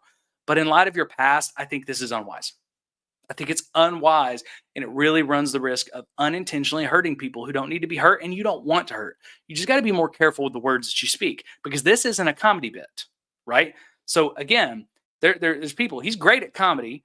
He's a good podcaster. He's a better podcaster than I am. This is not a conversation he was prepared to have well. Rather that they're here because they love the church. Yeah. But they're here to tear it down. That's, I think, the major difference, as you were talking about, like how you were doing this early days and then have kind of faded away and are feeling the other way now. Yeah. The other people, a lot of the other people, not all of them, who have jumped in on the joking. Yeah. I do appreciate that. I appreciate, his producer or whatever going, hey, it's not all of them. It's just a lot of people. I appreciate that. Are not joking. They're not joking. They're here to tear it down. They're here to tear it down. It's like, in your friend group, we can call each other names. Yeah. You can't come in and call us names. No. You know what I mean? It's that same And then thing. the people calling names. Okay. Yeah. So there's a couple of things here. One, there are a lot of creators who are just trying to tear down. That's wrong. It's not helpful. It actually makes those of us that are trying to make a change look bad. Okay. So I get it. There are too many of those that are out there. They're just chasing likes and clicks. And some of them are atheists who have been far from God and far from church. And look, they do want to tear it down. Some of them are people with good hearts, but out of their pain, they haven't healed. So now they're trying to tear everything down because that's the way it feels like to protect themselves. Okay. But there's so many who are trying to do it the right way. There are so many who are just begging for reform. And all I can do is speak for me and the people that I know. But I'm talking to some of these creators. I'm doing this every single day. And it's like my heart breaks because I love the church. I'm not trying to tear the church down. I absolutely love the church, but I am tearing some stuff down, John. I'm trying to tear down all the systems and stuff that enable spiritual abuse that aren't of Jesus, that aren't of scripture, that aren't many of them even of church history that we hold on to like idols. So why do we call this church disrupted? Why do we have the logo the way that we do? Because putting the church back together, putting the pieces back together, sliding them back together also means taking some of it apart. Okay? Tearing down is not always bad. So yes, there are too many people who tear down just trying to hurt the church. Okay? But that's not everybody. And there's a lot of people who are trying to do good. And my fear is there's a lot of people who you would label as trying to tear down the church who actually love her deeply and are trying to bring reform. Okay. What did the Catholic Church say about people like Martin Luther and John Calvin? They said you're trying to tear down the church. Okay. So we got to be really careful about what side of history we're on when we look at this stuff. You're like, oh, y'all are all together. I'm like, no, I'm not with them. Right. I love it. Right. I'm not with them. Mm-hmm. That's what I think I want to do. Obviously, churches still do maniacal stuff. Yeah, and we'll joke about it when it happens. And Christians do wild stuff. We talked about them on this podcast. Of course. And we still, obviously, plenty coming. Yeah. But I'm just not in the, let's crush him. No, I like this. And I like the sign. Yeah. Shout out. All right. I'm with him on the church is still going to do a lot of crazy things. We're going to call it out. I don't want to just crush the church for no reason. I'm with you. I'm totally with you right there. And John, I think if we sat down and had a conversation, we'd probably agree on 80% of this. I don't know, maybe it wouldn't be as high as 20% that we disagree on, but I would challenge you on these things. But I agree on that. And I appreciate your conviction. Hey, you know what? I was really hard on the church and maybe I don't need to be. And I would encourage you, follow that conviction. The Lord is doing that in a lot of people. Okay. Because again, we got to trust what the Lord is doing. Just follow the conviction that God has placed on your life. As long as it's lining up with scripture, you got to trust that it's the Holy Spirit. We got to trust what God is doing. Okay. So follow that conviction. Do that. Okay. And now I do hate the fact they're like, I like this sign. Again, I understand why they like this sign coming from a pastoral perspective and coming from what is a pastor scripturally, what is an elder supposed to be. You can't look at the idea of a shepherd, which is what pastor means, and be okay with this sign. So again, I think the biggest illustration that we get from this is if you're looking at the church from a lens of celebrity culture, you're okay with this. If you're looking at the lens of the church through a shepherding culture, through a biblical culture, you're not okay with this. You at least got to say, this is questionable. This is concerning. Doesn't mean you have to say this pastor's sinful, should be removed, the sign's completely out of base. No, maybe you just do it differently, but it's definitely questionable. This is well done. They even explain why. How often do signs have rules on them and then explain the rule? No, but listen, the pastor, to his credit, let's defend him more. He's trying to meet people. He is. He's seeing his community. And I do. I agree with all that. I appreciate with all that. I don't know that he's seeing his community. He's not really meeting with them, but I do appreciate that he's around them. I would question if the only time I get to see my pastor is at a book signing, coming through an official line. I would question that a little bit, but I will give him credit for that. He's literally shepherding his flock. What you mean? He's trying to meet people. He don't want to be sick. Yes. He's kind of the leader. Wouldn't you get on him even more if he was like, yeah, no one's ever met him. He always just does the sermon and leaves. Or you'd be like, well, he's not even he should be in his community. Shouldn't he be the better shepherd of every day? Yes, we will get onto those things at times. And those people, if they're going to call themselves pastors, if they're not going to call themselves pastors, I think it's fine. If you're going to call yourself pastor, you should be in your community. You should be shepherding people. You should be knowing more people in your church, right?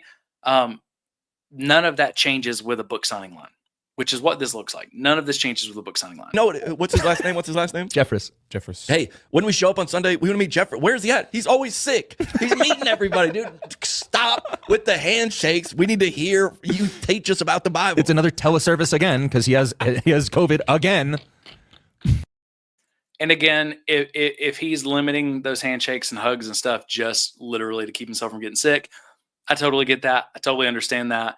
But he would also probably need to travel less, and they would need to change some other things about these book signings, because you do get really close on those book signings, even if you're not touching. So if that was the only rule, I would probably get this a lot more. But it's not the only one, so it leans itself more to the celebrity culture conversation. Also, he don't want to go into his head. He wants to stay humble. No gifts. No gifts. Pastor is unable to receive any items at this time. Stay humble. That's in the Beatitudes. Yeah. Don't bring gifts. All right. And at that part, we'll finish there. That actually reminds me, the way they're talking about it right now, it reminds me of not them taking up for the church. It reminds me of Ruslan's segment that he has on his show. You may have never heard it, but he's done one recently where it's called Mega Church Shenanigans, but we can only say nice things. Okay, there's stuff going on that we need to talk about, but they're intentionally only saying nice things. That's what this felt like. It felt like, yeah, there's some different problems with this, but let's just find the nice things that we can say. I think John would agree there's reasons to question this. And I agree. There are people who they want to dunk on the church for no reason. They're just looking for things to complain about. I get it. This is not a spiritual abuse issue, and I wouldn't have talked about it if John hadn't talked about it the way that he did. Okay. Now, it is an issue in the fact that I think celebrity culture often leads to a lot of spiritual abuse. I think celebrity culture is one of the most damaging pieces to the church today that enables a lot of this sin to grow. Okay.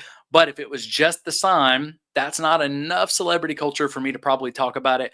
But when I had this sent to me, and I had it sent to me by a few different people as a good thing, and I'm like, yes, there is some good here to this conversation, and I had to remind myself, not getting mad at my friends, most of them are not trauma informed. They've not done that work. The majority of people have not done that work. I don't expect most of you to do that work to become trauma informed. Okay. It takes money. That takes time. It does all that.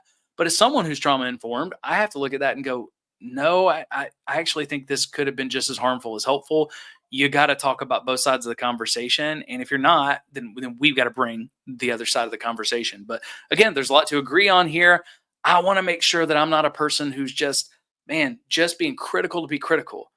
But I definitely think we haven't got it yet, John. There's a lot we've still got to call out to protect people. And I don't want to see anybody else get hurt. So let me know, what do you think? Do you fall somewhere in between me and John? Do you agree with me? Do you agree with John? What are your thoughts? How do we flirt this line as Christians? How do we walk this line well and in a way that's honoring to God, where we call out sin that needs to be called out, but we're not just being critical for the sake of being critical? Let me know in the comments below. We always love hearing from you. Always love continuing the conversation. That's it for this one. We'll be back with another video soon. Until then, grace and peace. All right. That's it for segment number 1. That's the longest one. The others will go much, much quicker. Let me go ahead and see where we are at on the comments today. Okay. Let me just try to find where we were at from earlier. Give me just a minute, guys. Awesome. Okay. Hey, Tracy jumped in. For those of you guys that don't know, Tracy is someone who is volunteering to help produce some, and she was able to jump in the middle of this. And I've got some highlighted comments, so I don't have to look through all of this and get completely lost. So I appreciate you and your help, Tracy. Tracy's already out, but she just came in and highlighted some stuff for me real quick. So let me see what I can get to today. DRV said, funny is good, but decorum is better.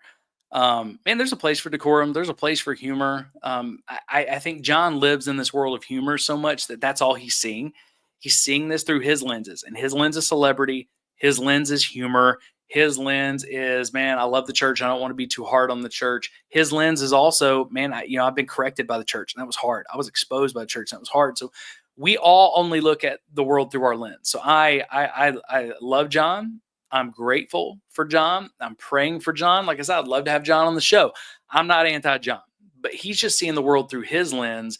The reason why I pushed on it as hard as I did is because we've got to look at this through a biblical lens. And I'm going to look at it through my lens, right? Which is my own bias. My own lens is not just a biblical perfect lens. My lens is one as a pastor.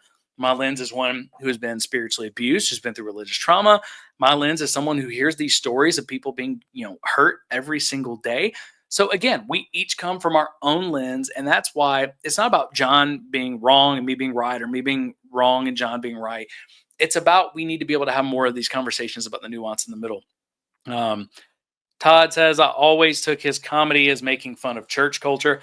I did too. I thought it was making fun more of just church culture and us as Christians rather than it was actually really calling the church to any sort of account. Now Shama and Taylor Ransom, they're poking church systems. They're poking some of that stuff. And the reason why that's become funny, and I don't think it would have worked for John, is because spiritual abuse and these systemic issues have grown and come into the light so much. So I totally agree. Todd says you can't bite the hand that feeds you. I would still say, I could be wrong there, but I would think you're probably right. The majority of the people who are buying tickets to his shows and watching him are probably still Christians. They're people who followed him the whole time. I mean, it's just like me. I followed him as a Christian, still a Christian. I'm just not a pastor anymore, but that's still a lot of why I follow him. Otherwise, I probably wouldn't care what John Crist has to say. There's only a few comedians that I'm listening to anyway. I'm definitely not taking them seriously. Sherry says, I agree that you're bringing wisdom and solutions to the body. Thank you, Sherry. I appreciate that. I hope that's what y'all are seeing. I hope that's what most people are experiencing when they interact with us. DRV says, we only need to look at Michael Brown to see cover-up culture. He sets the bar in the New Apostolic Reformation. We're actually talking about Brown a little bit today, not in depth, not in detail, not in depth. I'm not sure why I said it that way, but we're not talking about him in depth, but we are going to talk about him just a little bit. We're actually going to talk about mercy culture a little bit more, because that is the story that just will not die. I would love it if I never had to talk about mercy culture again, but we have to keep talking about them because they keep doing silly things. Sherry says, the more money ministries funnel in, the more creativity they get in hiding it. 100%. It's the more they become almost business-like, and those business systems kind of, there's a reason why businesses have hid this stuff for so long. So, Jesus follower said, I love John Crist, but was disappointed at his behavior. Happy to see he was restarting his career. It's illogical that he would back the mega pastors and the mega bucks. I feel sad for him. I don't even know. I mean, that's part of his livelihood. There's a lot of good, mega churches out there that are not abusive, even if you're not a mega church person, even if you don't think that's like a biblical model.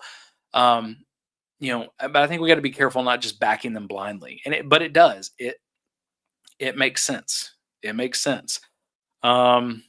Let me see. You guys are having a lot of good conversations in the chat today. That's where John's money, Nathaniel says that's where John's money in the future is coming from. If we expose the pastors and the mega churches, they can't hire him to come in and make the jokes. Yeah, I mean, there's some truth to that. I was actually talking to a person yesterday in that world, and it was funny. They were excited. They said, "This is hurting my bottom line. I'm going to have to pivot, but it's a good thing for the church." They said, a lot of these big churches are kind of terrified to spend money right now for various reasons. And so they're bringing in a lot less entertainers and a lot less speakers and doing more stuff in house. And again, I hate that for that person. But they were kind of in the same boat. That's actually a really good thing for the church, because the people in your body, God has already put every gift that you need there, right? We don't need to constantly bring in those outside people. And the less we bring in those outside people and we're paying them all that money and everything, I think the more it combats celebrity culture, right? So, all right, let me see if there's anything. DRV says it's common because it's stepping on their idols. People get really cranky when you do that. Yeah, they do. Yeah, they do. Like I said, our podcast for early next week, trying to be really careful with it, make sure that I show my work the best way that I can, because we are going to step on a very popular idol, and it makes people really, really mad. And I don't care, because this is one that honestly, if anything, I've not been clear enough about, because people get so upset about it. I mean, I've got family members who are a part of churches that are tied to this system and everything else. And they get mad when I talk about this stuff, but it has to be talked about, because even if it's not intentional, it's causing a lot of issues, causing a whole lot of issues. Let me see.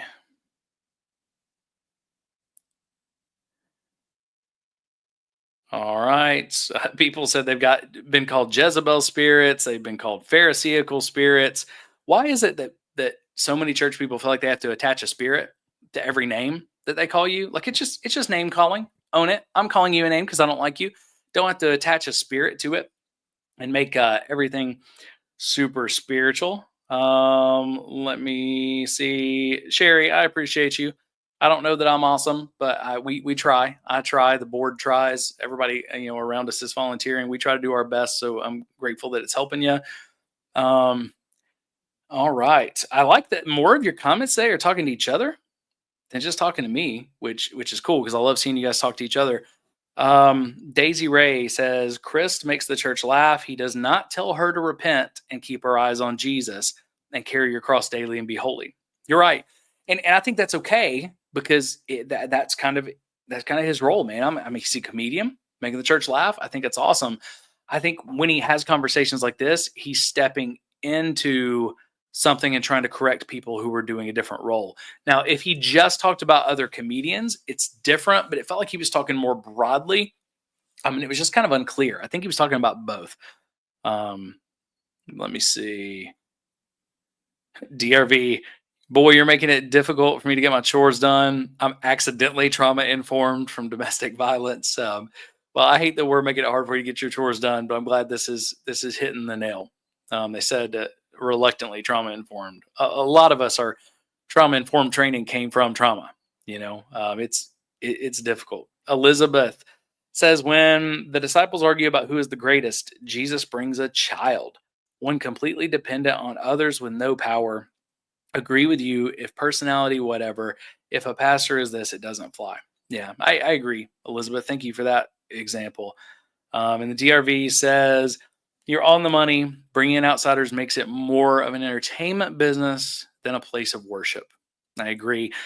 I've still got other creators that, again, I appreciate to help bring balance to my life. I've got other friends who are never going to get in front of a camera, but I've got people who still disagree about their religion business, and they're worried it's going to do more harm than good. But again, I've watched it twice, and I just think all the stuff that it's calling out, there are legitimate conversations about them, even if they're not completely right on everything and you don't agree with them on everything, because I don't. I think the conversations are still really valid. And I just, the thing I keep coming back to, there's no story and there's no joke. So thinking about what the religion business does, thinking about what John Crist does, these other comedians, there's no story and there's no joke when there's integrity, because integrity is not funny. Integrity is not entertaining. Integrity is kind of boring, but integrity, it lasts. right? So I think if anything else, if people disagree with the religion business, they disagree with everything I've said on this video, I think one of the things that we need to understand as the church and we need to come back to is, hey, the best way to combat all this stuff that we don't like, integrity, accountability, transparency. Let's just, you know what, it's what scripture says, live such good lives in front of the pagans, that even though they try to speak harshly about you, they try to accuse you of things, that there's nothing that'll stick. And instead they praise your Father in heaven for your good deeds. That's the way that the church should be talking about these things. Okay. All right. Well, let's go ahead. Let me grab a drink of water here and we'll get into segment number 2. Segment number 2 is going to be looking at Mike Winger offering a little bit different of a take on these kind of things, really questioning. He's helping people ask that question. Are we asking good questions about our pastors? How can we ask an uncomfortable question about our pastors to make sure our churches are safe, about our pastors and our churches, but also being in good faith? I think he does a really good job of walking this tension. So we will jump into that together. Do you ever question your pastor? Do you ever question your church? Or does it feel almost sinful to question your spiritual leaders? Well, the reality is we should be able to question our churches and spiritual leaders, and it is a good and God-honoring thing to do so. But there's also a right way to do it and a wrong way to do it.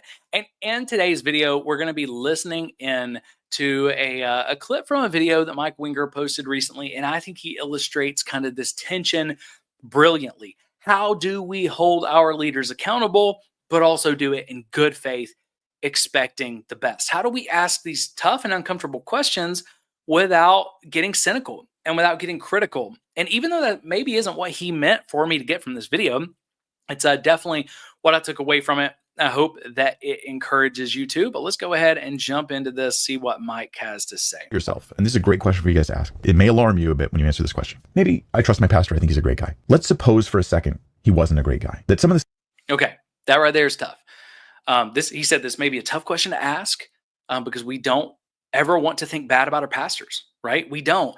And the reality is, if you thought your pastor was not a good person, if you didn't think they loved Jesus, you likely would not be at that church in the first place. So we've all got to realize we're starting with a bias that I think is a good bias. I think our assumption should be my pastor's probably a good person. My pastor loves Jesus. They're in this. They're the real deal. And even if you don't think that's a good assumption, I think we have to get to the point to where we realize for most people, that is your assumption or you would not be at that church. Okay, the vast majority of people, that's going to be the assumption. So when we start asking accountability questions, we start asking church governance and systems questions. This is why it gets so uncomfortable, because now we're challenging a core foundational kind of belief, because it's, hey, if my pastor is not a good person, not only is that uncomfortable, but if I was wrong about my pastor, if I was wrong about my church, what else might I be wrong about? And that causes us to ask a lot more uncomfortable questions. This conversation causes a lot of cognitive dissonance. This question and being able to ask it causes a lot of cognitive dissonance. So I think it's important for us to ask it, but it's also important for you to know when you're getting people to ask it or you're asking it yourself, this is uncomfortable and it's uncomfortable for a reason. So let's go ahead and hear a little bit more about what Mike has to say. The stuff he did on stage was about manipulation. Some of the way he deals with people was about just controlling people, and he was more about his own ego than he really was the kingdom of God. Hypothetically, let's say that he was, okay? Doesn't mean he is. He's probably not. Now, here's the next question. Is my church a culture and an environment, and does it have the kinds of checks and balances where we would be able to do something about it? Or is it set up in a way where there's a kind of elitism where you don't even know who your pastor's accountable to, or if he's supposedly accountable to somebody, you don't have access to them, or they think he's unimpeachable, or that you can't challenge anything he says? Then that means the church has to change its policies. We can't. 100%. All right. So he's basically saying, let's play devil's advocate here.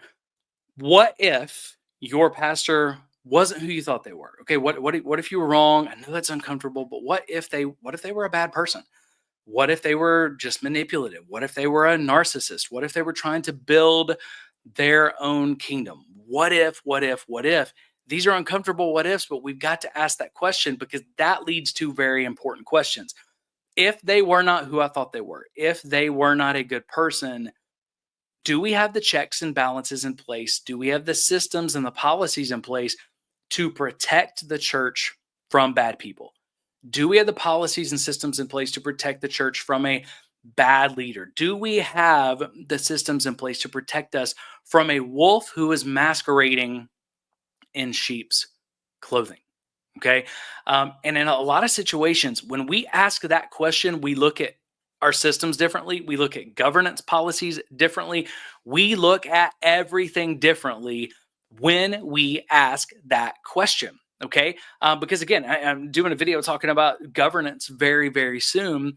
But in a lot of these situations, when you first ask that question, it looks like there's accountability. It looks like if my pastor was doing something wrong, there's accountability, but then you start asking questions. Okay. So I'll give you a perfect example without going into too much detail, but there are a lot of churches who would say, oh yeah, we have perfect accountability. Because think about this. We have elders, we have local church elders, and we have apostolic overseers. So if anything's going on, man, this church, this pastor is surrounded by accountability until you look a little deeper. Because in a lot of those churches, when you start asking questions, you find out that the elders, the local church elders, are actually just trustees. And trustees, they don't have a lot of authority. What trustees do is they have authority over finances. They're helping make sure that the finances are in order. Sometimes they set the pastor's salary. Sometimes they get somebody else to do that. They're signing checks. They're signing big contracts. Their realm is financial, so it's not any moral accountability. And some of those, when you look at them, they're really just trusting what the pastor is telling them financially. But you'd say, okay, well, then surely it's the apostolic overseers who are looking over this church, or just the overseers who are providing accountability. But then when you start asking these questions that Mike is telling us to ask, here's what you often find. Not always. So again, if your church has elders, there's a lot of churches. There's a lot of good churches that have legitimate elder boards. Okay. But there's a lot of churches where their elders are really just trustees or glorified yes men. But when you ask this question about the overseers, what you find in a lot of these most popular systems is you find that the overseers are actually handpicked by the pastor. They're people that the pastor has a very close personal relationship and friendship with. You find out that many of those overseers, they're not only friends with the pastor, but they don't live where that pastor lives. They're not in the same community as this church. So when you realize that, you realize it's really hard for those overseers. It sounds like good accountability, but if the trustees can't hold them accountable, and now you're telling me they picked their own accountability, these are their friends are not going to want to hold them accountable, but it gets worse. In a lot of these situations, you look at it as well, and you realize that the overseers can only be called in to hold them accountable if the trustees ask. And then if the trustees ask, it's only when the overseers and the trustees agree that a pastor could be removed. And in a lot of these cases, the only way that they could get them removed, even if they agree, is in the event of moral failure and of heresy. Okay. Now, when you first ask that question and they tell you, we have a lot of great accountability here. We have local church elders and we have overseers. We have multiple layers of accountability. When you just ask the surface question, it sounds good. And it sounds like, man, kudos to my church. I can really trust my church because they've got all this accountability. When you ask deeper questions, though, you start to realize this accountability is a fraud. So if you see, when Mike says we should ask these questions, and we've got to ask the questions through the lens of what if my pastor's not who I think they are, okay? Once you realize that, you're in a totally different place and you're going to ask way better questions, like significantly better questions. And it's going to lead us in a lot of places to uncover things and systems in our churches that aren't quite what they seem to be. And look, the time to ask those questions is not when a moral failure has happened. It's not when a scandal has happened. It's not when sin and abuse has been uncovered. It's to ask it in good faith when you have no reason to think your pastor is anything other than a great person, right? When these conversations happen in good faith, at that point, we can actually bring change and create change. It is really hard to create change after that point and after the scandal breaks. All right, so let's get back into this. Have an unaccountable leadership. That's the problem. All right. I thought there was a little bit more, but there was not. But he finishes there with unaccountable leadership is the problem. Not having leadership that is held accountable in the church is probably one of the biggest problems that we have. It leads to the majority of the spiritual abuse. So what we started out with is we start out with this really uncomfortable question, or this really uncomfortable scenario. Let's pretend my pastor is not a good person. Let's pretend that my pastor is someone who's a little dangerous or damaging. Now that we have this uncomfortable devil's advocate scenario, we ask an uncomfortable question.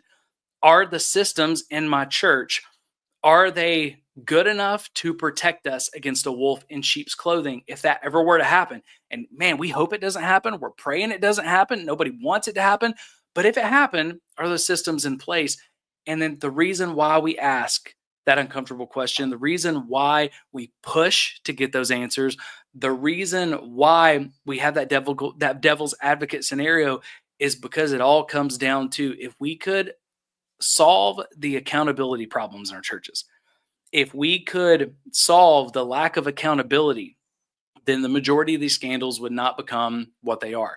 We did a research study earlier this year, and if you haven't checked it out, you can go to spiritualabuse.institute, click on the research tab, and it's right there. But it's called the Building Safer Churches Research Study. We got a white paper that breaks it all down, but we looked at 100 churches that had faced scandal over the last 2 years.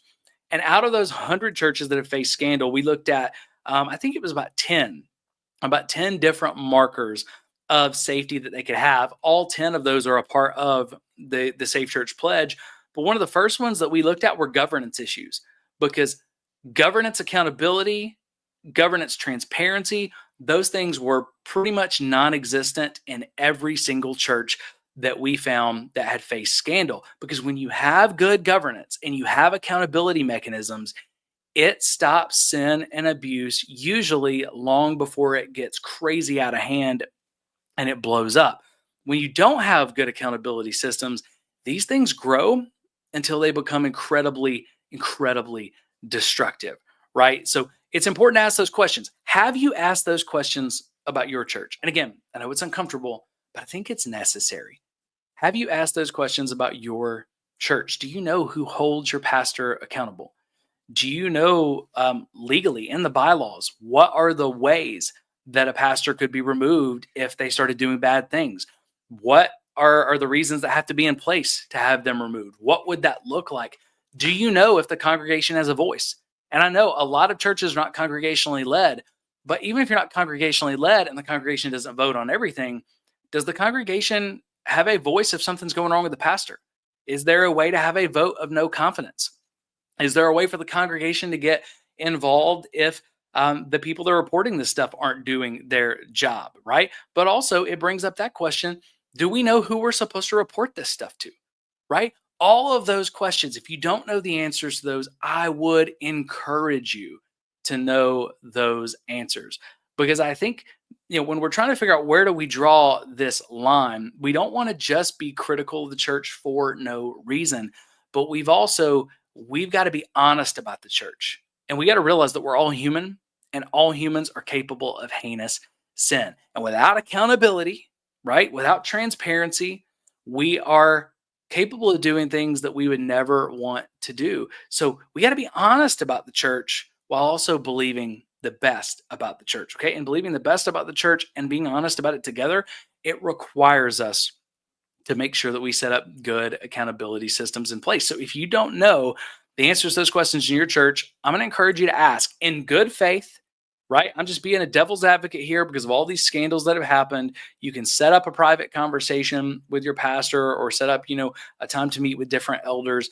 But those are important questions to ask. And for me, I love the way that Mike put it there, because I don't think I'll ever be a part of another church where I don't know those answers. And we're not a church, but if you want to know those answers for SAI, our bylaws are actually published on our website. You'll find out that I am not a member of the governing board because I can't have power and hold myself accountable. You'll also realize there are multiple ways that the board can get rid of me. But also, even if the board something happened and they didn't want to be a part of it and they all just resigned, that would actually trigger dissolution of SAI as well. We put those out there trying to be the example to churches, trying to set the example and saying, you know what, it is uncomfortable to talk about these things. I don't want to talk about how I could be removed from SAI, but the very first conversations we had were those, and they're always available to you guys because I think that's important. So if you're looking for examples of what that could look like, you can head on and look at our bylaws, and that would give you, again, it's not a perfect comparison because we're not a church, but it could help you kind of form the basis of how might this look at a church. And then hopefully in the coming months, we're going to have some churches that we can highlight that are doing governance really, really well. But if you haven't asked those questions about your church, I would encourage you to do so. And let me know what you think. Let me know what you think about this conversation. Let me know what you know about your church's systems and your church's accountability. And man, I would love to hear from you about what makes this so difficult, but do you see why it's worth it? Let's continue the conversation in the comments. Let me know. We would love to hear from you. Be back with another video soon, but until then, grace and peace. All right. Okay. And I apologize, guys. It took me a minute to mute the mic on the other board there, but I appreciate you guys giving a little bit of grace just while I was there with my wife, right? But I appreciate you guys. Let's see what you guys are saying in the chat. The Sentinel, peace be with you all. I just subbed. I feel passionate about this. I returned to my Catholic faith in January. Sadly, all the younger priests are my age and are getting spit on. They weren't even alive when the abuse started happening. Yeah, I appreciate you watching. Appreciate your support, Sentinel, and I appreciate you sharing that. I've actually got a pastor friend who has been a Baptist pastor and just left that role to return to Catholicism. And it is really sad to see the people who are just immediately, they're immediately trashing him instead of having any conversations. There's a lot of people who are leaving non-denominational Protestant churches and then going back to Catholicism or Orthodox Christianity, Eastern Orthodox, after spiritual abuse. So I think those are great conversations that we can have, helping us to better understand what is drawing people, what is God doing, in those spaces. So I appreciate you sharing that. And I think it's one of the most kind things that we can do for pastors is actually to put accountability systems in place. This isn't to hurt them. It protects pastors. And I tell pastors this about Safe Church Pledge all the time, but this isn't just protecting your parishioners. If you do this right, it protects you. It protects you. These kind of systems protect you from a false allegation. These kind of systems protect you from, making a stupid decision, because there's all these guardrails and bumpers up to keep you from doing that. So for all of our pastor friends listening, again, these accountability conversations aren't to hurt you. They're actually to help you. Let me see. Sentinel says, it just pissed me off because they're now inheriting the sins of the fathers and they've done nothing wrong. I can totally get that. The same thing happens in a lot of these churches. So if you're in any kind of church and you're the pastor that follows the pastor who is in scandal, you're inheriting a lot of the sins of the father, right? And that's frustrating and that's hard. That's also why, again, the more we can do on the front end with accountability systems, the less people are going to get hurt and damaged in the process, right? So anyway, I love Mike's take on that. I hope that was helpful for you all. What I want to do next is I want us to talk about, really, we're going to react to two separate videos from Mike, but they're about the same thing. And I'll go ahead and cue this up, and then I'll give the actual intro for the segment. And for those of you that don't know, in our live streams, man, I'm going to chat with you guys in the comments. We're doing this completely unscripted. There's no teleprompter. There's no anything like that. So these go a little bit slower because of the conversation and all of that. But also I let you know where we're going, and then I give another intro. So sometimes people will be like, Jeff, why do you do two intros? Why do you repeat yourself? Well, part of it is because I'm talking to you guys on the live stream and you're my audience now. I like to let you know where we're going and what things are. The secondary intro is because we take all of these segments and we publish them most of the time as standalone videos. So when you see me kind of stop and do that second intro, it's just to make sure that we've got a really good intro for the standalone video for people as well. And then if you see a video and you're like, I think I already heard this, it's probably just one of the segments from the live stream. So I hope that helps. But you're actually about to see, as we talk about this deal with Mike Winger, we're going to talk about his response to mercy culture, because he just put out a video that I will try to link in the description as well. But he just put out a video talking about the Michael Brown situation. Mike really thinks through these things. He does a very good job with the stuff that he exposes. He'll take weeks and months to put something together. He's not worried about being the first person to get out there and do that. So I haven't got to watch this video yet, but I'm sure it is well done because the videos he's done with Sean Bowles and Bethel and Benny Hinn. I mean, he's incredibly thorough with the work that he does. I really appreciate Mike. But he was getting this video ready to release. I think it's released now. And Mercy Culture Church, pastored by Landon and Heather Schott, we talked about them a lot on the podcast and a lot on the live streams. But they essentially, when he put this video out, immediately hit it with a bunch of copyright claims. Now, copyright claims by themselves don't really do anything. Okay, it's basically just saying, hey, we're putting a claim out. This is our stuff that you're using. And if you monetize it, we're going to try to take the money. Okay. And they've done this to us. Okay. So if you're wondering, if you ever wonder, Jeff, why do you guys have that big fair use marker all over your videos? Why do you play them on faster speeds? Why do you interrupt them so much? I hear that all the time. Dude, stop interrupting the video. All of that we do is intentional so that we are operating under fair use and we can talk about these things and churches can't come against us. Okay. Because for instance, with Mercy Culture, they came at us similar to how they came at Mike. And what they do is they put these claims out, and we'll talk about this more in detail in a minute, but they put these claims on, and the worst they're going to do at the moment is just try to take any money from the video, which for me is not a big deal. For Mike, it would be more of a big deal. But I think the video they tried to take money from wasn't even monetized for him. But it seems like it's not a big deal and you could just let it go. The problem is at any point they can flip the switch and then say, this is actually a copyright strike. 3 of those and your channel gets taken down. They can get the video taken down. So it's one of those that if it's not a legitimate claim, you got to fight it. And a lot of people haven't talked about this. I've heard it from a few people. I've heard it from more people behind closed doors. It's happened to us a few times. I've talked about it on the videos, but I've not made a video just about it. Well, Mike addressed it head on. So the first video is him addressing it.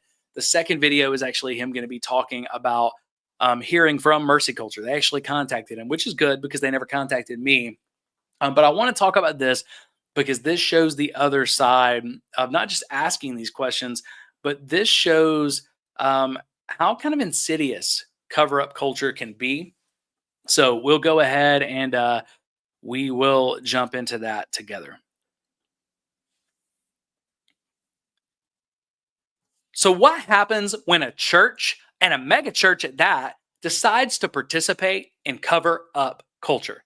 And I mean, a church hears that somebody's saying something about them that they don't want to be said, and it paints them in a bad light. And instead of having tough conversations, instead of embracing accountability, instead of trying to be above reproach like the Bible says, their response is to try to silence people, to try to shut them up, and to try to cover up the truth. Well, the scenario we're going to talk about today, it looks a lot like that. And we're going to hear from Mike Winger, who recently did a video about Dr. Michael Brown, his scandal, and that situation. And if you haven't looked at Mike Winger's stuff, Mike does a phenomenal job with his exposés. Mike loves the church. Mike is very biblical in the way that he thinks. And his goal is not to hurt the church, but his goal is to say there's stuff going on in the church that should not happen. Mike is also, if we're long form, Mike in a lot of ways is ultra long form, okay? But if you haven't checked that out, I encourage you to do that. But when Mike first published this video, he got some pushback from a very large mega church in the DFW area, very well known. One we've talked about many times before. We got a whole playlist because we've had to talk about them so much. That's Mercy Culture Church, led by Heather and Landon Schott. And if you were paying attention to Dr. Michael Brown kind of scandal and situation, you know that they had been in his corner being his rah-rah cheerleaders. They even did a special podcast trying to explain his side of the story and why everybody else was wrong and that he could return to ministry. And they just flat out endorse him. We've talked about that. Others have talked about that. Mike is breaking down this Dr. Brown situation in the way that only he can. And as a part of that is a part of the discussion about mercy culture. But Mike ran into something insidious. Mike ran into something infuriating. Mike ran into something that looks like cover-up culture by a megachurch, okay? Now, I'm going to show you what Mike ran into. You're going to hear from him. You're also going to hear from his response in the days since, okay? But I want to be very clear. What Mike Winger has experienced, SAI and Church Disrupted has experienced multiple times. Okay. I know what Mike experienced and what we've experienced, other creators have experienced. So I'm going to come at this from a little bit different angle than Mike. Mike is just experiencing it for the first time happening to him from Mercy Culture. I'm looking at this as I know this is at least the third different creator this has happened with, and this has happened to us multiple times. So to me, it's a pattern. To me, it is a pattern of cover up behavior. And I don't think you can simply say we didn't mean it that way. It was an oversight. And sadly, there are too many big churches and too many ministries that participate in this kind of cover up behavior, and it's just not okay. But let's listen together to Mike sharing his experience with Mercy Culture in this video. The phone with a couple guys from Mercy Culture. This is regarding the copyright stuff over the past couple days. They assure me that they did not intentionally. Whoops, sorry about that. That is not the one I want. Let me get to. Give me just a second. I'm going to pull up the right one here. Okay. Exception those already harmed by clergymen. Hey guys, Mike Winger here. This is my official response to Mercy Culture trying to claim several pieces of content, I'm going to show you in a second, from my video dealing with the Dr. Michael Brown situation. This is part of cover-up culture, is claim the video now, and then later, if they did successfully claim it, if I don't fight it, then they can simply flip a switch and the whole video disappears. They can delete it. How do I know? Because Joel Osteen did that to me, and I don't want to let it happen again. And here. All right. So some people will ask, they'll say, hey, what's the big deal if they're giving you a copyright claim? It's not that big of a deal. It's not going to take the video down. And Mike does a really good job of saying, you know what? At any point, they can flip that switch. They can try to shut down the video. They can use that when they have enough of those. Again, it only takes 3 copyright strikes to shut down a channel, and a channel get deleted. So for creators, we have to be very careful about this kind of stuff. And Mike, he knows this better than most, because he's had that happen to him. He had Joel Osteen, I believe was who he just said, who had all those claims that didn't seem like a big deal, and then started switching those switching them on to being a bigger deal. And Mike has had to fight this with Joel Osteen. Mike has had to fight this with Benny Hinn. Okay. So again, this isn't just one church. This isn't just one instance. This is just another way that a lot of churches and ministries that are big will abuse something like the copyright system to try to silence people's voices and try to keep people from talking about things that paint them in a bad light or require accountability. Here is the claim. Here's my video, just pieces of it, and they claimed all these sections, which are fair use, absolute fair use. I will go to court with you, Mercy Culture. You will lose this, and you know, guys, listen, they have already done. All right. So when you see all that, it's a ton of clips. He actually is going to show here in a minute a lot of the clips that they're calling. And he says it in the video. I don't know if it's on the clip that we've got, but he says in the video, like he shows you, they're saying there's a lot longer clips that are their content than even are their content. Okay. But you saw a ton of clips there. That's the same thing they did with us. They were trying to claim as much of the video as possible was their stuff, even in places where it wasn't. But again, what Mike Winger's doing, what we were doing with Mercy Culture very clearly falls into fair use. And that's why, again, if you've ever asked Jeff, why do you use the watermark? Why do you speed up the videos? We do all of that because it strengthens your legal case when churches try to silence you. Because just like Mike just said, look, Mercy Culture, if you want to take this any farther, I will take you to court and I will win. This falls within fair use. Okay. You'll pay the legal fees. You'll do everything. That may sound really aggressive to you, but that's what we had to do, because the first couple of times it was like, hey, this may have been an oversight. Could you please take this off? This falls within fair use. We're trying to do our best here. Please do that. And they kept doing it with every single video that we would put out there. And they had that video in limbo for sometimes like 2 months, right? So finally what we had to do the last time was just send them a legal message from an attorney that said, this is an abuse of the copyright system. You're actually breaking the law by abusing the system. We are willing to take you to court if you think this is valid, and we will win. And guess what? Since we did that, we've not had an issue from Mercy Culture. Posted multiple videos after that, did not have an issue. So it may sound aggressive, and you're saying, why is Mike Winger coming out so aggressive? I'm just telling you from experience, and he's got experience. If he didn't come out that aggressive this early, this stuff would continue to happen. But also, I know that when we started talking about it publicly, it helped to stop this stuff from happening. So what is the best answer to cover up culture and cover up behavior? It's sunlight. It's just bringing everything out in the open. Oh, you want to cover that up? And I'll just tell you, ministries and churches thus, they want to try to cover something up. All that tells me is I need to bring more into the light. I will drop it all in the middle of the front yard, even if it makes me look bad, because there's obviously something that you're trying to hide in those situations. So if this sounds too aggressive to you, I would just say the moves that are being made on the back end to flag these videos this way it's abnormal. It doesn't normally happen. It's an abuse of this copyright system, and it's a very aggressive response that would look to any reasonable person, I think, like a silencing tactic. Even if it's not, even if we're wrong, I think it reasonably looks like that. And the aggressive stuff already. I'm not just responding with aggression for no reason. I'm taking a strong stance. I will not back down. Mercy culture, you need to back down. What are they actually copyright claiming? Look, this is my Dr. Michael Brown video that's going to be coming up soon. And they, Mercy Culture, through their company they pay to do this for them, is called Matter. Matter is the company who does this for. Yeah, he's going to talk about it. Matter does this for a lot of other people, but Matter is who's always doing this with us. This has been our exact same experience. You can look at some of the videos where we've talked about mercy culture, and you're going to see a couple of times where I've had to talk about, I've shown these screenshots, and it's Matter. It's the same company that's doing it, but you got to remember this company is working on the behalf of mercy culture. So if they're doing something mercy culture doesn't want them to do, they can stop it.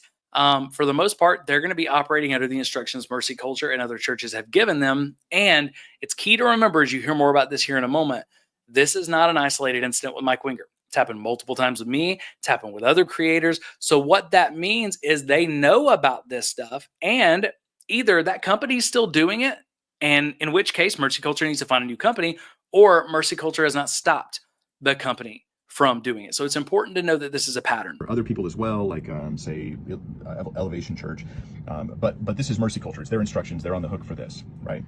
They're claiming all sorts of different sections of my video wherever I've used footage from their video, and they're even claiming sections where I didn't use footage from their video, which to me just seems like someone is being sloppy behind the scenes. Here's a 7-minute section of my video that they're claiming. Let's play it now, and you can see how much of their video did I use. All right, so what he's talking about there, and he's going to play a piece of it here in a minute, but they're claiming pieces of his video. They're obviously Mike. They claim pieces of our video that were obviously me. It's not their content. But what Mike said, trying to give him the benefit of the doubt, was he said they're being sloppy. It looks like somebody's just being sloppy, like they're not looking well at the timestamps. But again, every single time they've done that to us, it's been sloppy. From what I've heard from other creators this has happened to, it's been sloppy. So when you're sloppy like that and claiming pieces of the content that's obviously not yours, and you do it multiple times, you do it well more than 3 times, okay, then to me, that's no longer sloppy, that's intentional. It's not somebody just was sloppy and overlooked this. It's intentional, trying to make it look like your whole video is just replaying their stuff, which would be against copyright law. That wouldn't be okay, right? So again, I think Mike is being overly fair. I think he's being really good faith here. But again, I can come in with a perspective of, Mike, you're not the only one who's experienced this. I've experienced this from them multiple times. So I would just have to say it's not sloppy. It's a pattern. It's a pattern of silencing behavior. And they can say it's not all they want. But what I would say is this reasonably looks like silencing behavior. It would silence people if we didn't fight it. And it's definitely been a pattern. And was it actually fair use, which it was? I've discussed this, Heather, with many leaders, and there's a division. Plenty say because there's no physical adultery, you handle it the right way. It's nobody else's business. Why bring this to wider attention? Others have said, no, it's imperative that the other leaders were involved. This is where my interview with Ron starts. That section right there, that was a clip from their video, completely fair use. We're offering commentary on it. But they claimed a 7-minute section all the way through 1:37, an hour and 37 minutes into my video. So they're not just claiming their part, they're claiming a lot more than their part. Again, just trying to bolster their case and scare people. Just an hour and 30. I just finished writing out my response to them. The way this works on YouTube, when you have these copyright claims that I'm showing you on my screen here, they actually send your appeal. When you appeal, you reject the copyright claim, it sends that appeal to the claimant. It doesn't go to YouTube. YouTube's not reviewing what I'm about to say, not to my knowledge. This is going to go to the claimant, and then they have the opportunity to drop the claim. So here I'm going to read to you guys what I wrote, because part of dealing with cover-up culture is uncovering it. That is the agenda here. And I completely agree with Mike there. I'm glad that he showed this. I've showed some pieces. I didn't show a lot because I know a lot of you don't care about the YouTube stuff. You don't care about the back end of that. And I struggled with, should I have shown this?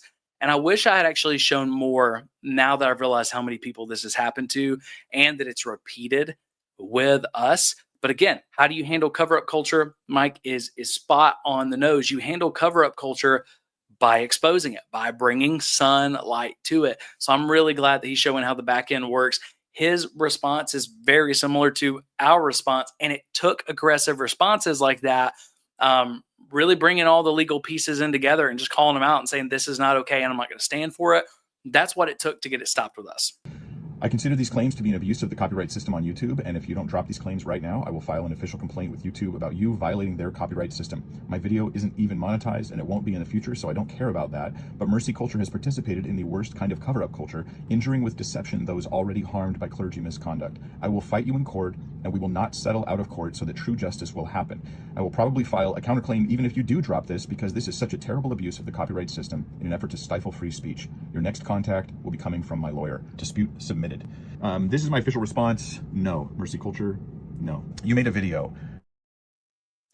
And I appreciate how clear he was here. So he gave the legal response through YouTube, but he says, Mercy Culture, you want my response? Here's my official response. No. And again, if I could go back and do it again, I would have done a video similar to this.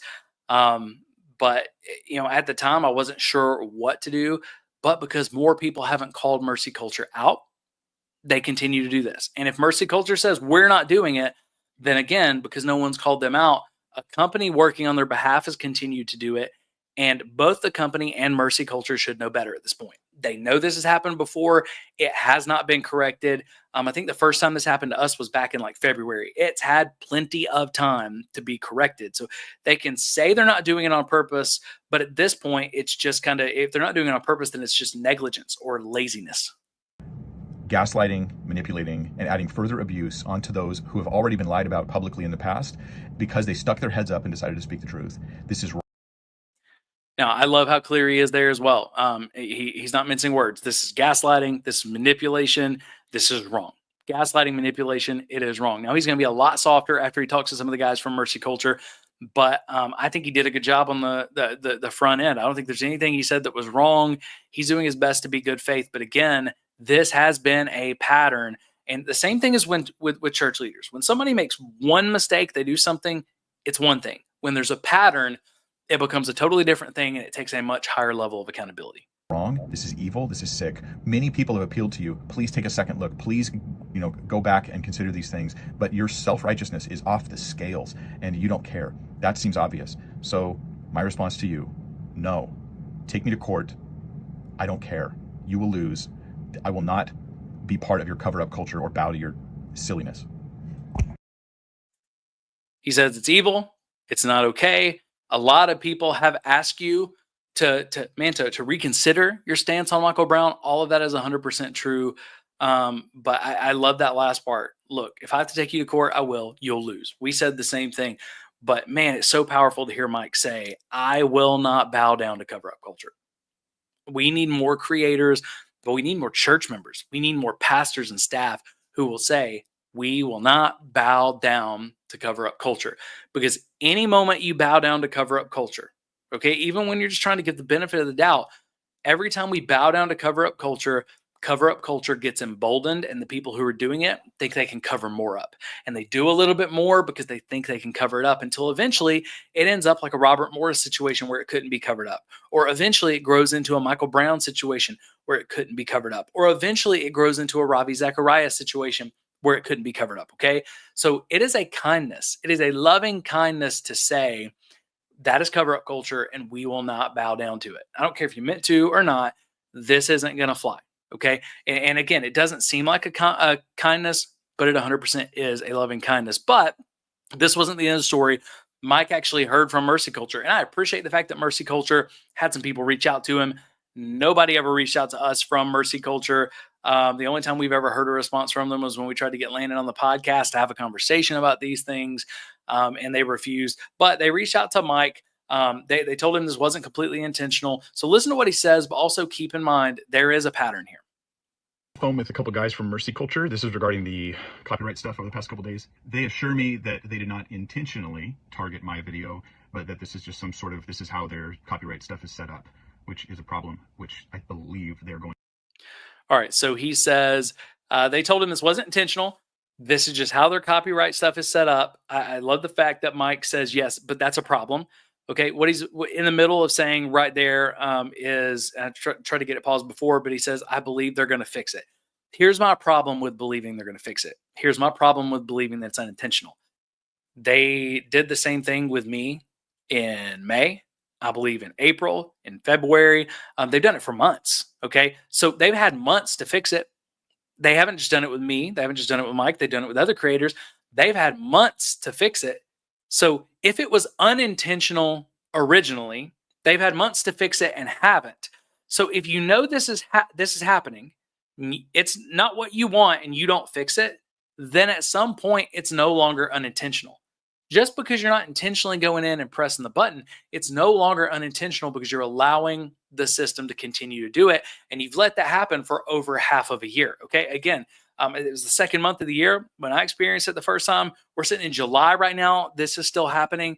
So if they really wanted it fixed, it would have already been fixed. Going to address in the future, going forward, to file claims without serious consideration as to their validity, which would mean not that I was targeted with a bullet of a copyright claim, but that it was a stray shot because someone was firing wildly at every. And I don't think it was that either. I don't think it was somebody just firing wildly. I think this is intentional. Okay, so and I'll just tell you guys, for instance, how the copyright system works here.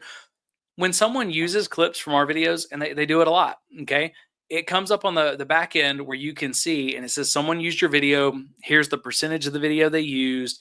Here's all the timestamps. You can go look at it.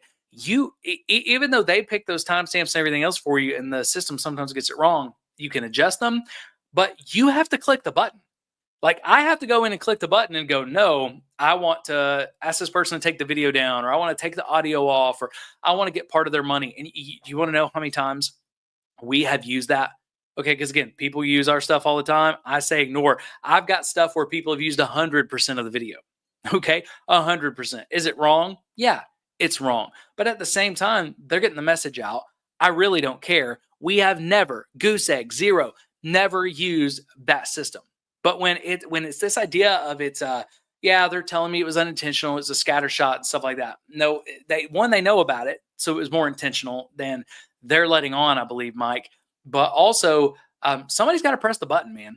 Somebody that they're paying is pressing the button, and they're not doing their due diligence, even though they know they've made mistakes in the past. So I appreciate, Mike is trying to put the focus back on his Dr. Michael Brown video, which you need to go watch. Is where the focus needs to be. But at the same time, I think he was right in calling out this cover-up culture. Thing that moved. That was just the policy. This is a tricky situation, but my encouragement to everybody is just ignore it. The real issue is the video. So that. All right, and that's the only place that I have disagreed with Mike. Okay, 100% agree. The video is the real issue. This is tricky. I get with all of it. I think it's dangerous for us to ignore this, though. And again, Mike is only dealing with his situation. Okay, so what he said, I don't, again, I disagree with it, but I understand why he said it. But again, this has happened. This has been a pattern. I think it's dangerous for us to ignore it. I think it's important that we acknowledge. I think it's important that the Christian circles, influencer circles, I think it's important that all of you who are listening to me or listening to Mike or listening to others, I think it's important that we acknowledge, okay, this is a pattern. This church keeps doing this. And now we need to mentally file that. Okay, I've given a lot of reasons for concern about Mercy Culture Church. And anytime someone comes back and says, well, Jeff, I think you're being too hard on them, you got to go back and look. Okay, well, part of what we're dealing with here is a pattern of silencing, a pattern of abusing the copyright system, a pattern of trying to scare creators. And then not only do they try to scare creators, they make it much harder for creators to make these videos. So every time you guys see me reacting to a video now because of Mercy Culture, that means we've had to go in and edit that video. We've had to edit the speed. We've had to take things out of it. We've had to put this watermark on it. It adds a lot of pressure and it adds a lot of time to being able to react to a video that already fell within fair use laws, because we have to go over and beyond, because the only way to stop them is to say, hey, if we need to go to court, we'll go to court. So we got to be prepared. for that, right? So it's important to know this isn't just silencing culture. Look at the burden and the fear they're striking into creators, and the burden that they're putting on creators simply for trying to hold them accountable. Now, maybe they've done this to people who are, clapping and supporting and encouraging their content, but I bet they haven't. I bet if someone was making a video encouraging their content, that it wouldn't be flagged like this. Or if you see one that's been flagged like this, that it's after this video was made, and it's not any time before this video was made. Again, they know too much to keep feigning ignorance. That's the update. That's what's going on right now. I know I came on strong, and I still intend that strength. But if I gave the impression that I knew that they were purposely targeting my video, that was just what it looked like to me. But they're saying that they were not, and we may as well give the benefit of the doubt there and say it was accidental. Still wrong, but accidental. And anyways. And I would love to give them the benefit of the doubt. Mike is doing the right thing from his response. I really do, based on what he knows. But Mike, I can't give them the benefit of the doubt because I've already done it. I've already done that multiple times. Other creators have done it. So again, I'll be the one to say this is a pattern. Mercy culture, the stuff you said, yeah, it sounds good. It plays well, but it doesn't line up with your actions and reality. You had months to stop doing this, and you're still doing it. Okay, so it's either intentional or negligent. Either way, it's not Christ-like. It's not okay, and it is part of silencing and cover-up culture.